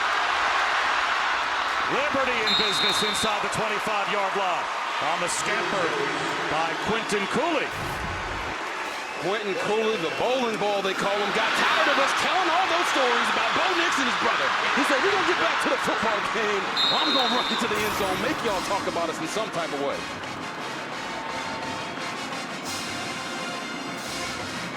Quentin Cooley grew up in very difficult circumstances as well. When he was in grammar school, his mom's boyfriend was really abusive, to the point that his brother snuck out of the house at one point and called 911. The police came and took the kids away. Salter flips one on the right flat to Vaughn Blue, and he's bumped out of bounds at the 22-yard line. So Quentin Cooley, when you talk about being able to find a new pathway through life and at Liberty become the football player that he is, transferring from Wake Forest, where he was caught a little bit in the shuffle as a player that got banged up, and now proving what he can do at Liberty. A great way for him to continue his college football career. Yeah, he's been extremely effective in the running game, and he's a true testament of in life. It's not always what happens to you, it's about how you respond. He took that hardship off the field, and it's made him a better player, person, and I'm glad that he was able to be the Conference USA Newcomer of the Year with everything that he's been through. Amazing year for Quentin Cooley.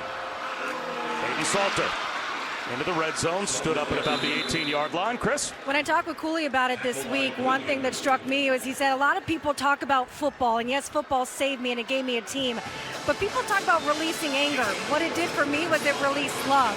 He wants to be a coach when he is done with football. He says if that doesn't work out, I love to mentor kids, get to change the narrative, that even if you grow up in an abusive household, you can come out on the other end. That's amazing. You don't have to repeat the mistakes or the things that have been done towards you. And Chris, just another phenomenal job of telling these guys stories. Quarterback draw on third down. Salter bouncing around, couldn't slip free. So now it will be fourth down, and you'd have to think in the red zone, Liberty will go for it. Jeffrey Pasa, another tackle for Oregon. So you're here at 4th and 5. Your best player on the football field is your quarterback in Caden Salter.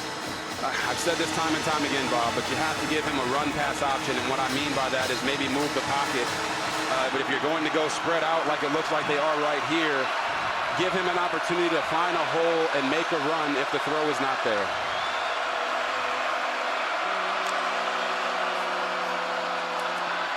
The ball's batted down at the line. Amarion Winston got a right hand up and knocked down the slant from Salter, and it's a takeaway on downs inside the 20-yard line for Oregon. Yeah, you're going to see. He's right there, free runner at the QB. He's trying to get the ball out. Hands up, what we playing? Volleyball, knocks the ball down. Nice job by Mr. Winston, smoking on that flame pack.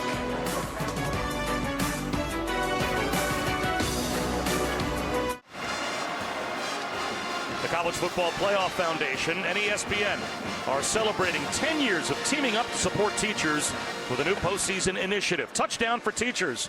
$1,000 is donated to local schools for every touchdown scored during a bowl game. You can visit touchdownforteachers.org for more information. What a great initiative. So Bo Nix alone is responsible for $5,000 being donated because he keeps on chucking touchdowns and he is staying in. Shout out to the teachers out there, you know, shaping our youth. They all deserve a pay raise. Screen pass to the tight end Terrence Ferguson with a stiff arm. Out to the 35 before he's wrestled out. And for Oregon, there's been a common theme today of taking high percentage passes, not trying to necessarily play scared, but playing to not hurt yourself.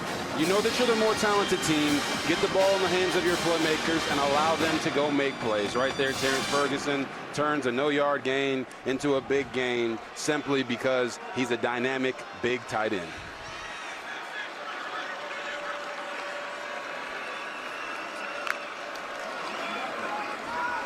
A toss to Jordan James.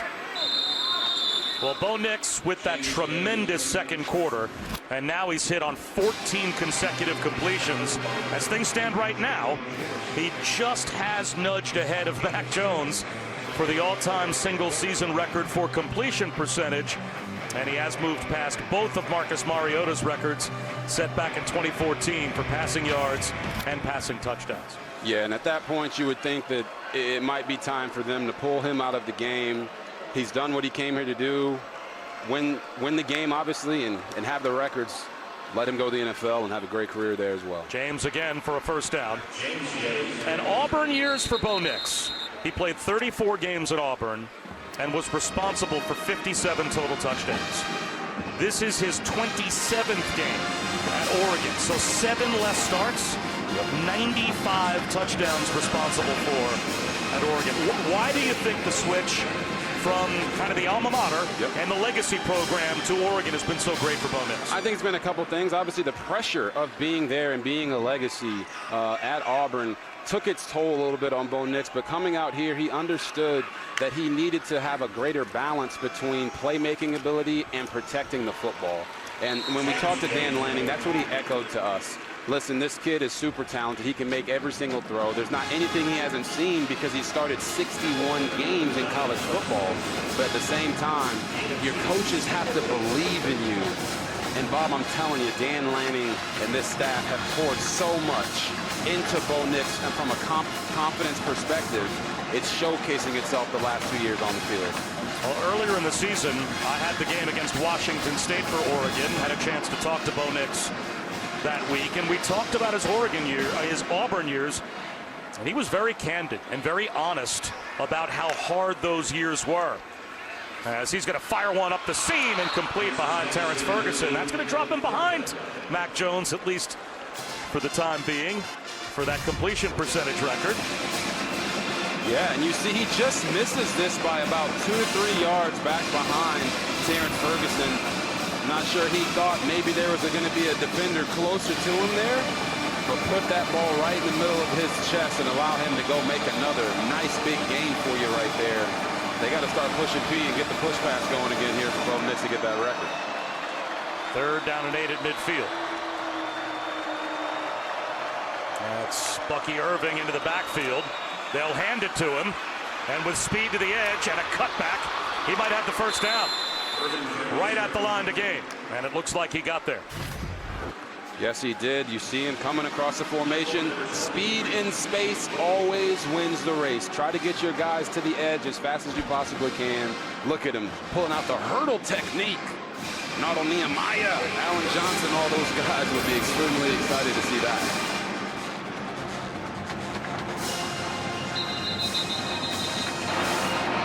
The ruling on the field is the ball carrier made the line to gain. Previous plays under further review. They're going to check the spot of the run by Bucky Irving to see if indeed it is a first down.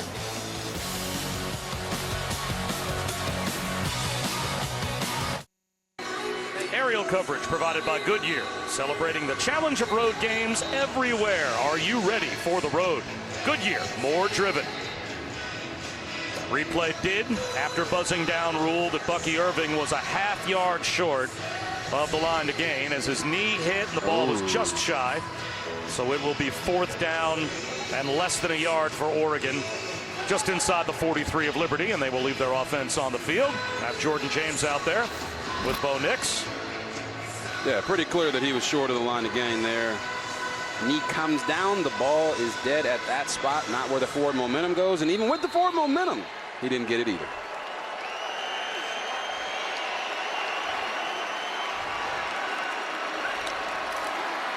Straight ahead, Jordan James, first down. Let's go down to Chris. Bob, you guys are keeping track of the NCAA completion percentage record, and I can tell you some of the Oregon staff down here is keeping track of it. They don't know if Dan Lanning is getting update by update with each pass, but there are staff members who are constantly looking at their phone. Well, for every incompletion, he would need 4 completions to move back ahead of the number, and he did hook up for 1, so he'd need 3 more in a row to get past Mac Jones. Here's a rollout for Nix.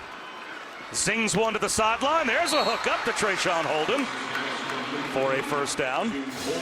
We were talking earlier about the move from Bo Nix from Auburn to Oregon. Look, he was the Gatorade National Player of the Year coming out of high school.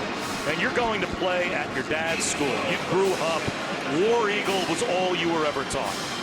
And he was very honest talking to him earlier this year about, in the age of social media, especially in the SEC, how hard that was. Yeah, it can be very hard with the rabid fan bases, but even more than that, I think it was just the fact that he hadn't had consistency from the offensive coordinator position or head coach. As Johnson, that's another completion for Bo Nix. And I tell you, like, as a quarterback, when you look at the greatest of all time in the NFL, it's Tom Brady. 100% as you see them run yet another push pass right there. So now he's at 3, maybe needs 1 more to get back in front of that record, Bob. But when you look at the greatest of all time in the NFL, it's Tom Brady. Ran the same entire offense his entire career. Even when he went to Tampa Bay, they put implements of his offense into that offense. So now Bo goes in with the same offense in back-to-back years, or should I say at least similar, and you see how the consistency can help your play continue to rise.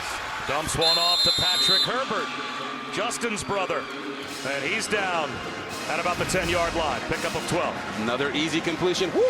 Little boot action, slip the tight end out into the flat, who's normally been blocking for these running backs in the running game.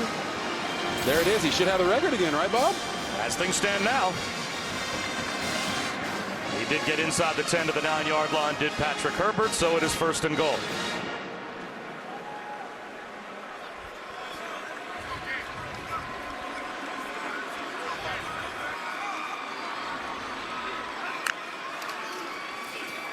Irving hunting for room, getting a push.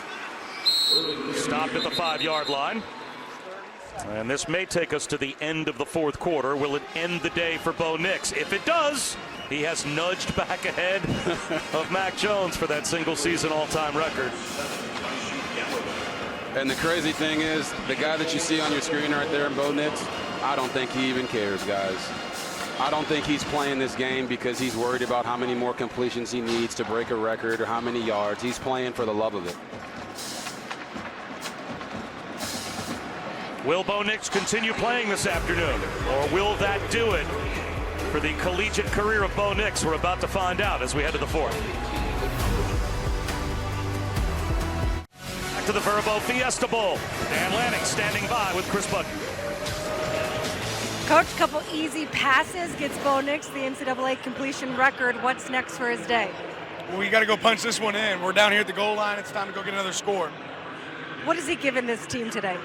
Yeah, everything he's got, just like he does every single week. This guy prepares like a champion every week, and now he's playing like one. Appreciate it. Thank you, Coach. Thank you. Well, we start the 4th quarter with Bo Nix and most of the starters for Oregon still out there with a 38-6 lead, 2nd down and goal. You gotta love Dan Lanning, man. Completely locked in, not worrying about anything but scoring on this drive. And you said the same about Bo Nix, that he is completely locked in. He'll shovel one to Bucky Irving, and he'll get to the goal line and be brought down just short. Looked like Bucky Irving was going to be able to slide through there. Nice little pitch out, hits his man in stride, knee goes down, ball short. Guess you have to ask the question again, will they throw the football? Well, 3rd down and goal inside the 1 for the number 3 rush offense in the Pac-12, and number 3 in America in terms of yards per carry. Flag down, Irving dives. He's into the end zone for the touchdown. We'll have to check the marker thrown at the line of scrimmage and see if someone was lined up in the neutral zone.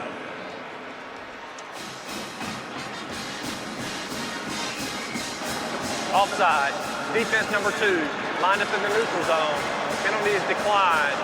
Touchdown. So the touchdown for Oregon extends their lead to begin the fourth quarter. They did exactly what we said. You see number 2 right here at the bottom of your screen. He's clearly lined up offsides in the neutral zone. He must have went to the Kadarius Toney School of Lining Up and decided to get a little head start there. Making friends in Kansas City. Robert Griffin III. Well done. Thank you, Bob. Thank you. Nice job. They're loving you in the Heartland. Camden Lewis tacks on the point after. 6 Oregon touchdowns by 6 different players. Bo Nix, another record holder as things stand right now. Maybe his day is done.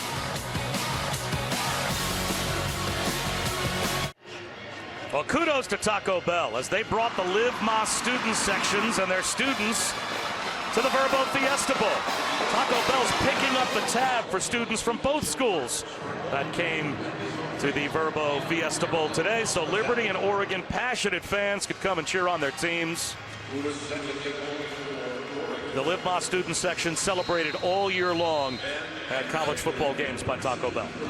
Shout out to those 2 fan bases and fans all over the world, because without them, this game is not what it is, and we don't get to do the job that we do. So we love you guys. Appreciate you. Only one offensive possession for Liberty in the third quarter.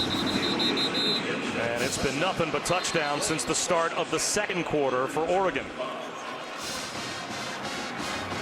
Getting set for the Rose Bowl game, Jalen Milroe walking down the tunnel into about the prettiest setting that you could ever see for college football. There is nothing like the blue sky of Pasadena when everyone's in the dark on the East Coast in the middle of winter, when that game would come on television every year growing up, and Jalen Milroe will be right in the middle of it. The college football playoff semifinals begin as soon as we're done here in Glendale. Billy Lucas, 3 yards for Liberty.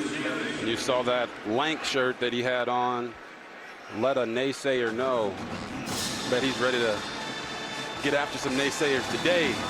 We actually called that game against South Florida that they had where they struggled without him, and after that game they completely revamped their entire offense to do what he does best. And I tip my hat to Nick Saban for doing what was best for the team and building around a quarterback that is extremely dynamic. Signs from the Oregon sideline, by the way, that it looks like Bo Nix's day is done as Caden Salter close to a first down, but the true freshman Austin Novosad is warming up over on the sideline. We even saw the walk-on true freshman Brock Thomas, who they're very high on, also taking some practice throws over. That's Novosad on the Duck sideline. And spoke with Will Stein yesterday and Dan Lanning, and they both said that should Bo Nix have the game we expect that he will have, and if the score is lopsided, they would like to get both freshmen in the game. So they may both play here in the fourth quarter as Billy Lucas picks up the first down. So if indeed, RG3, this is a wrap on the career of Bo Nix, not only at Oregon, but also add in the Auburn numbers, that's a pretty impressive run. Yes, it is, and I think all of college football fans would say thank you to Bo Nix. He's a true story of when you stick with a quarterback and you help him grow and develop, maybe the first stop isn't the place for him to be. Maybe he needed to use the transfer portal and utilize all of the things that college football has on the table for student athletes today to become the best player he could be. I'm happy for him, happy for his family, and look forward to calling games with him in the NFL soon. Billy Lucas was wide open on the check down. Run out by Bassa, but picked up 20 yards. You know, earlier I called Bo Nix the married Stifler of college football. You know, he's a married man. He knows what he wants. He understands what this game can do for him. I believe he is better than Mel Kiper's projection of being the 6th best quarterback in this draft. And just the fact that he played today when he didn't have to and there was no real benefit to him doing it shows a lot about his football character. Billy Lucas brought down for a 1-yard loss. Chris. Might not be the last we see of Bo Nix. Definitely will be the last pass he throws, but I'm hearing that they want to go out for one more play. Him passing off to Bucky Irving one final time. And maybe getting a curtain call in front of all the Oregon fans. That would be a good way to go out. What do you think the play is going to be? Is it going to be a pass? He's putting the helmet back on. If it's a pass, it's going to be a push pass. That is the name of the game today. Aaron Bedgood again, the motion man. And on a string, Salter trying to squeeze one into Noah Frith, and that falls incomplete. You can see the frustration building for Caden Salter in this offense. They're one of the most explosive offenses in the entire country. And today, they had a focus on not wanting to change the mac and cheese, right? Don't change what got you there. The triple option on defense. We're going to play single high and we're going to play man. And Oregon just came out and out-executed them. Don't get too heavy on yourself right now. Work to finish this game so that you can go into the offseason knowing that you did not quit. Never let another team make you quit. Blitz coming on third down. Trying to escape is Salter. And he'll just throw this one down the sideline. A hope throw for C.J. Daniels. Or check that for Frith. It'll be fourth down. When you make that jump up in competition, which this is certainly a jump up for Liberty, Caden Salter was at Tennessee. He understands the difference in how much faster the defense can be in the defensive line, and every move you make in Conference USA is not going to work against this Pac-12 Oregon defense. I'd like to see him continue to work on his craft of playing the quarterback for however many more minutes he gets in this game. Well, you play poorly today, and obviously Liberty's upset with how they've played. The score is what it is, as they'll punt it away here, but this should not in any way diminish the season that these kids from Liberty have had, as that one, it looks like, is going to find the end zone for a touchback. A 13-0 season for the Flames coming into the Vrbo Fiesta Bowl. Having friends over for the next game? Just tell Siri. Text Sam. Don't forget the pizza.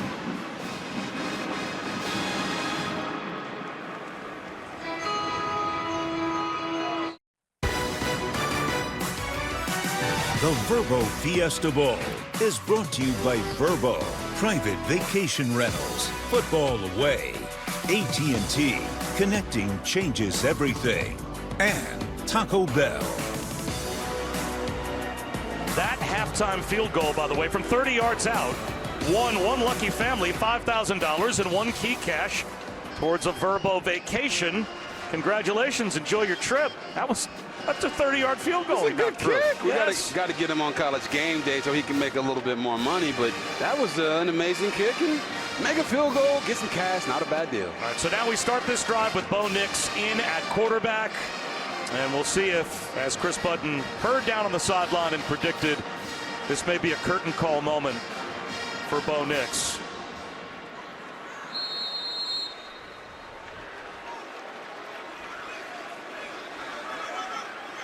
In the backfield with Bucky Irving to his right. There's the handoff with flags down. And Irving weaves his way for 6.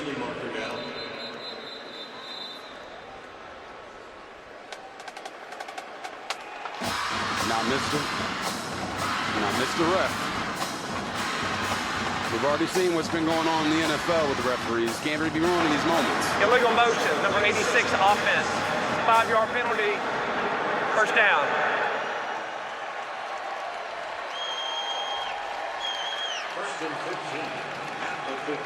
Bo Nix didn't want to end his career on a loss.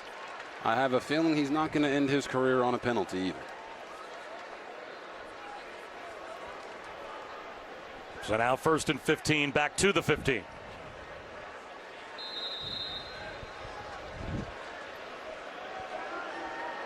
Same formation.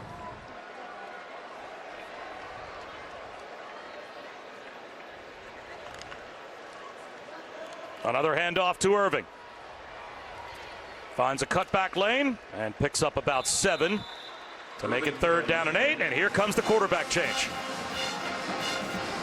And look, Bo Nix is not worried about it. He thinks he's running another play, and now his guys let him know that he's getting off the field. And look at this reaction from his teammates. They love this guy.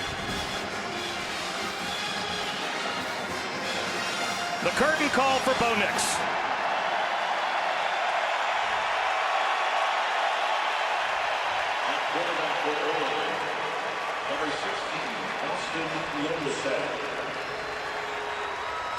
Next stop, the National Football League for Bo Nix, and he will go out a winner. Austin Novosad with the handoff to Irving, and he weaves his way again through tackles out close to the 40-yard line. A gain of 17. And you see that emotion from his mom and dad, Bo Nix's parents. They've been on this journey with him from Auburn, being the legacy there, a place where his dad played ball, and then coming to the West Coast to go play for the Oregon Ducks. And now a curtain call as well for Bucky Irving, as he got a big hug from Bo Nix after that last carry for Irving puts him at 117 yards rushing. The emotions will be flowing with his family as well, as Novosad with a swing pass that ends up going for a loss. But without Troy Franklin here, he opted out for the bowl game.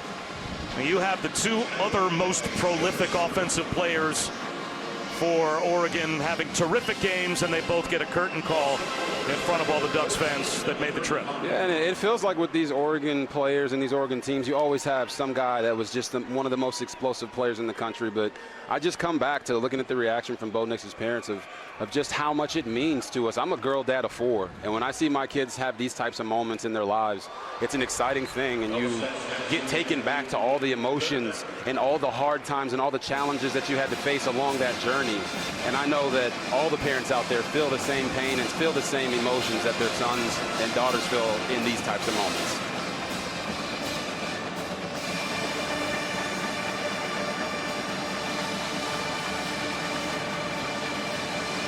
So Austin Novosad getting a chance to play for only the second time this year.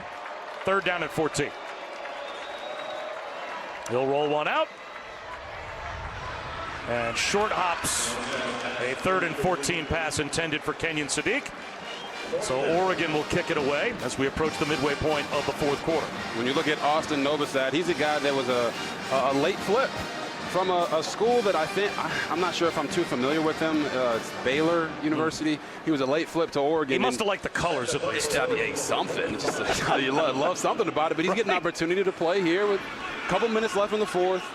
And he's going to have a lot of competition coming in next year with Dylan Gabriel and Dante Moore, which we all feel that Dylan Gabriel will be the starter. Barely getting a wobbly kick away was Luke Dunn. It rolls down and is scooped up by C.J. Daniels, and he pays the price at the 24-yard line. 45-6, Oregon has the lead midway through the 4th.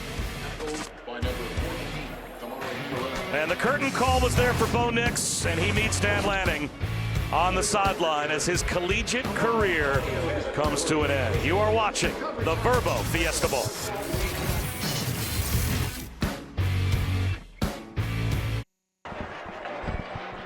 J.J. McCarthy off the bus in Pasadena, set for the Rose Bowl game as Michigan takes on Alabama coming up next.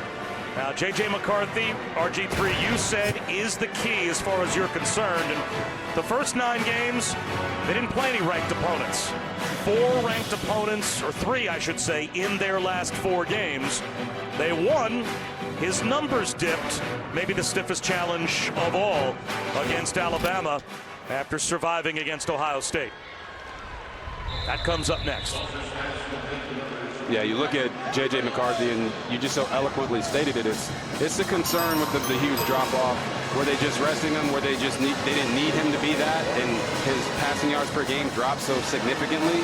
Well, they're going to need him in this game against a really good Alabama team that knows their identity and has a quarterback on the other side who's been helping them score tons and tons of points.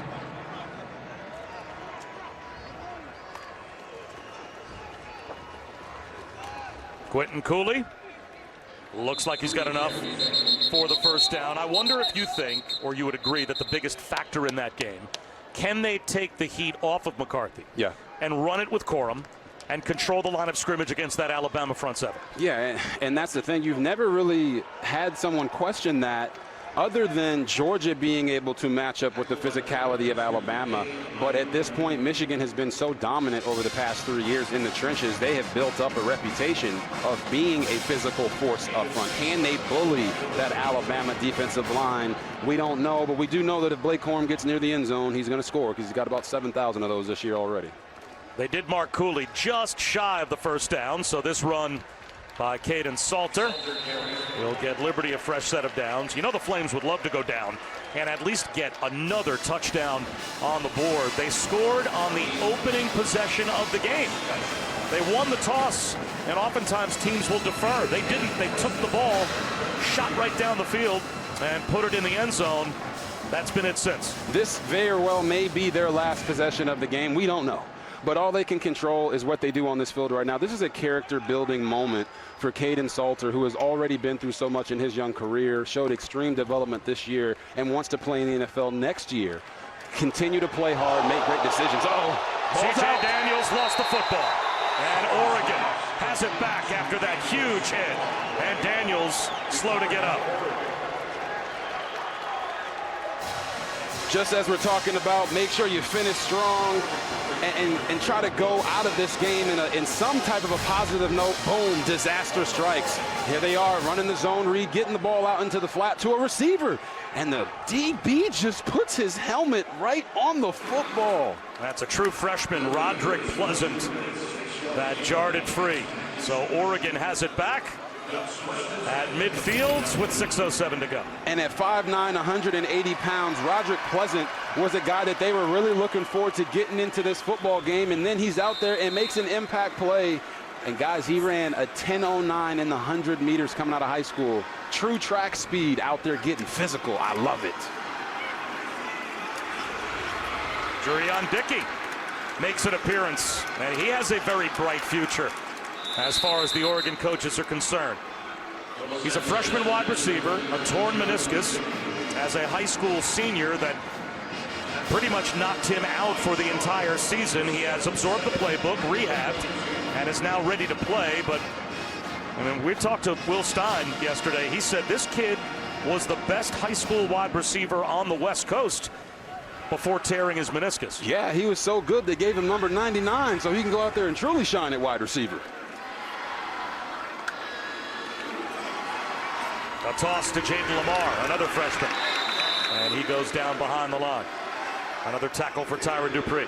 But no, in all seriousness for Jurion Dickey, being a 6'2", 215-pounder who can run, he was really struggling coming off of an injury out of high school to where he wasn't able to run full speed. At times he said he was only able to run about 75%. Well, when you get into these bowl games and you get that extra 3.5 weeks of practices, guys like this can develop so much faster. He's getting more reps because Troy Franklin is not going to be playing in the game, and they really were impressed with what he did during the bowl practices. They'll run it and come up about a yard shy with Lamar getting to the 40-yard line. So it will be 4th and 1 for Oregon with 4.5 minutes to go. And I have to say this about Dan Lanning. We saw that reaction or that moment with him and Bo Nix on the sideline. And when I asked him, hey, when someone comes to Oregon under Dan Lanning, what are they going to get? And his response was, you're going to get a coach that you feel is wrapping his arms around your neck and your shoulders and saying, I'm out there with you. I am playing this game with you. And he has such a sinister joy of the game of football that you feel like when he talks, not only is he going to get you to run through a wall, but he's going to run through the wall too. Novosad over the middle, first down. Well, I guess that's why Baylor wanted him, because he can make some big throws inside the pocket, reads the whole field, gets to his backside, and throws a face ball, hit the man right in the face of the football, so he cannot have any excuses as to why it was a drop. Nice throw there by the big, lanky Austin Novosad. First catch for Darian Anderson, moves the chains with 3.5 minutes to go.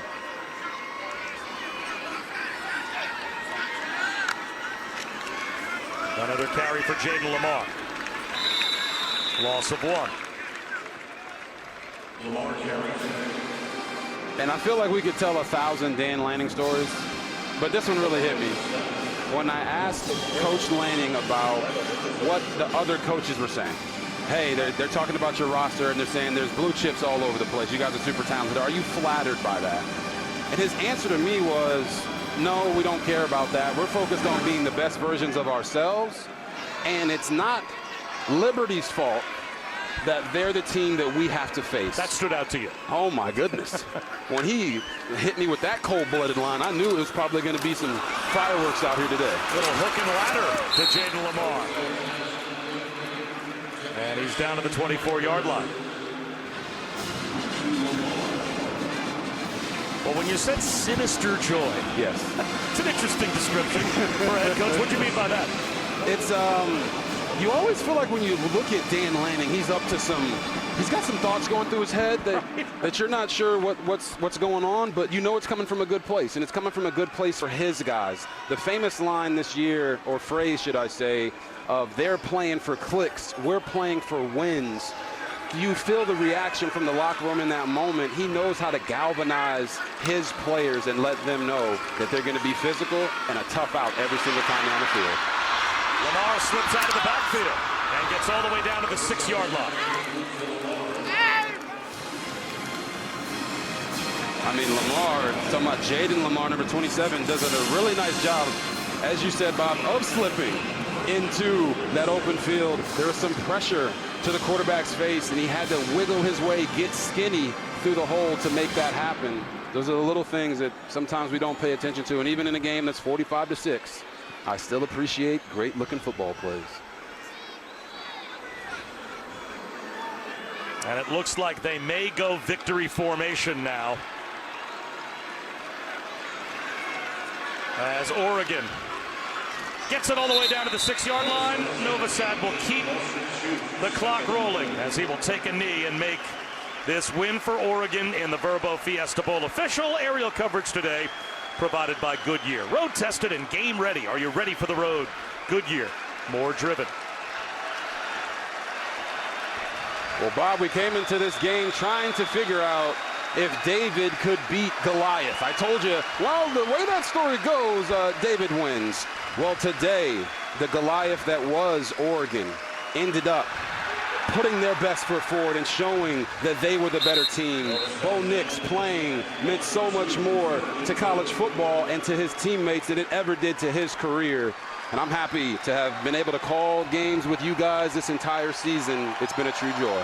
And a joy to watch Bo Nix wrap up his collegiate career with a terrific performance. The Oregon Ducks are the champions of the Vrbo Fiesta Bowl. For the 6th time since 2010, they author a 12-win season.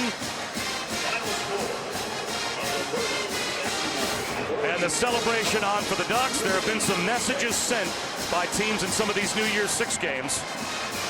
And Oregon certainly sent a message today with a dominant performance. The Ram Trucks postgame is about to get underway. We will have our trophy ceremony. We'll have some highlights coming up as well. All of that begins when we return to Glendale. Congratulations to Oregon.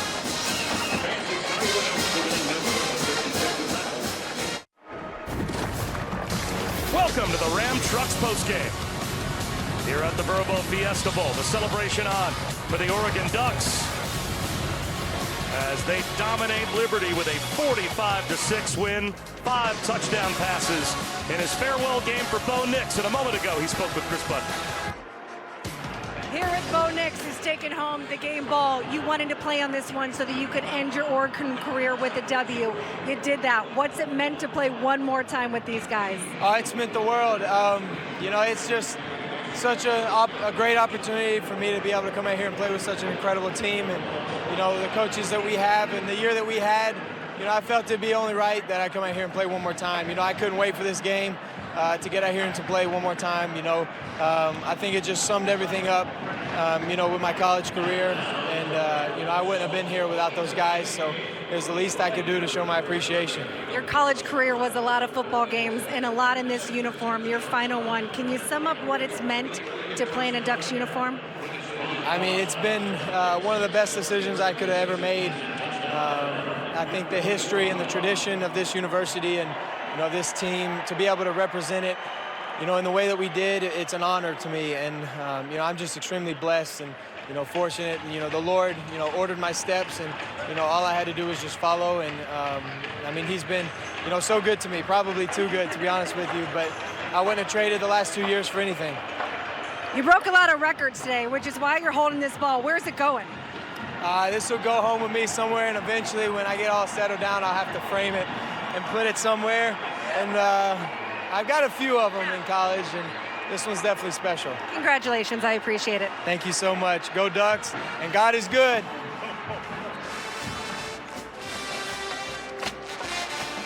A dominant performance for Oregon. A terrific farewell for Bo Nix at RG3. As you said, when you saw him at the Heisman, it told you a lot when he said, I want to go out a winner, I want to play one more game. And this is probably everything that he could have dreamed of and more. Yeah, for Bo Nix, it wasn't about the numbers. You saw all the stats. You saw all the records that he was able to break.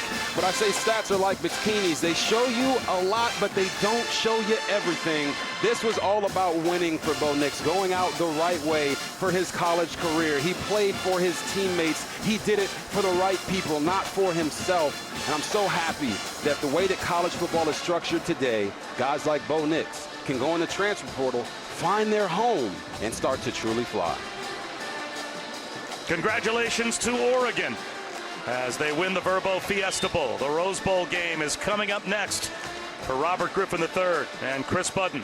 I'm Bob Wischusen saying so long from Glendale. When we come back, Reese Davis and company are in Pasadena. And we will be by with the Ram Trucks post-game after these messages. Join us on ESPN News for the post-game ceremony and stay right here. Our coverage of the Rose Bowl game begins.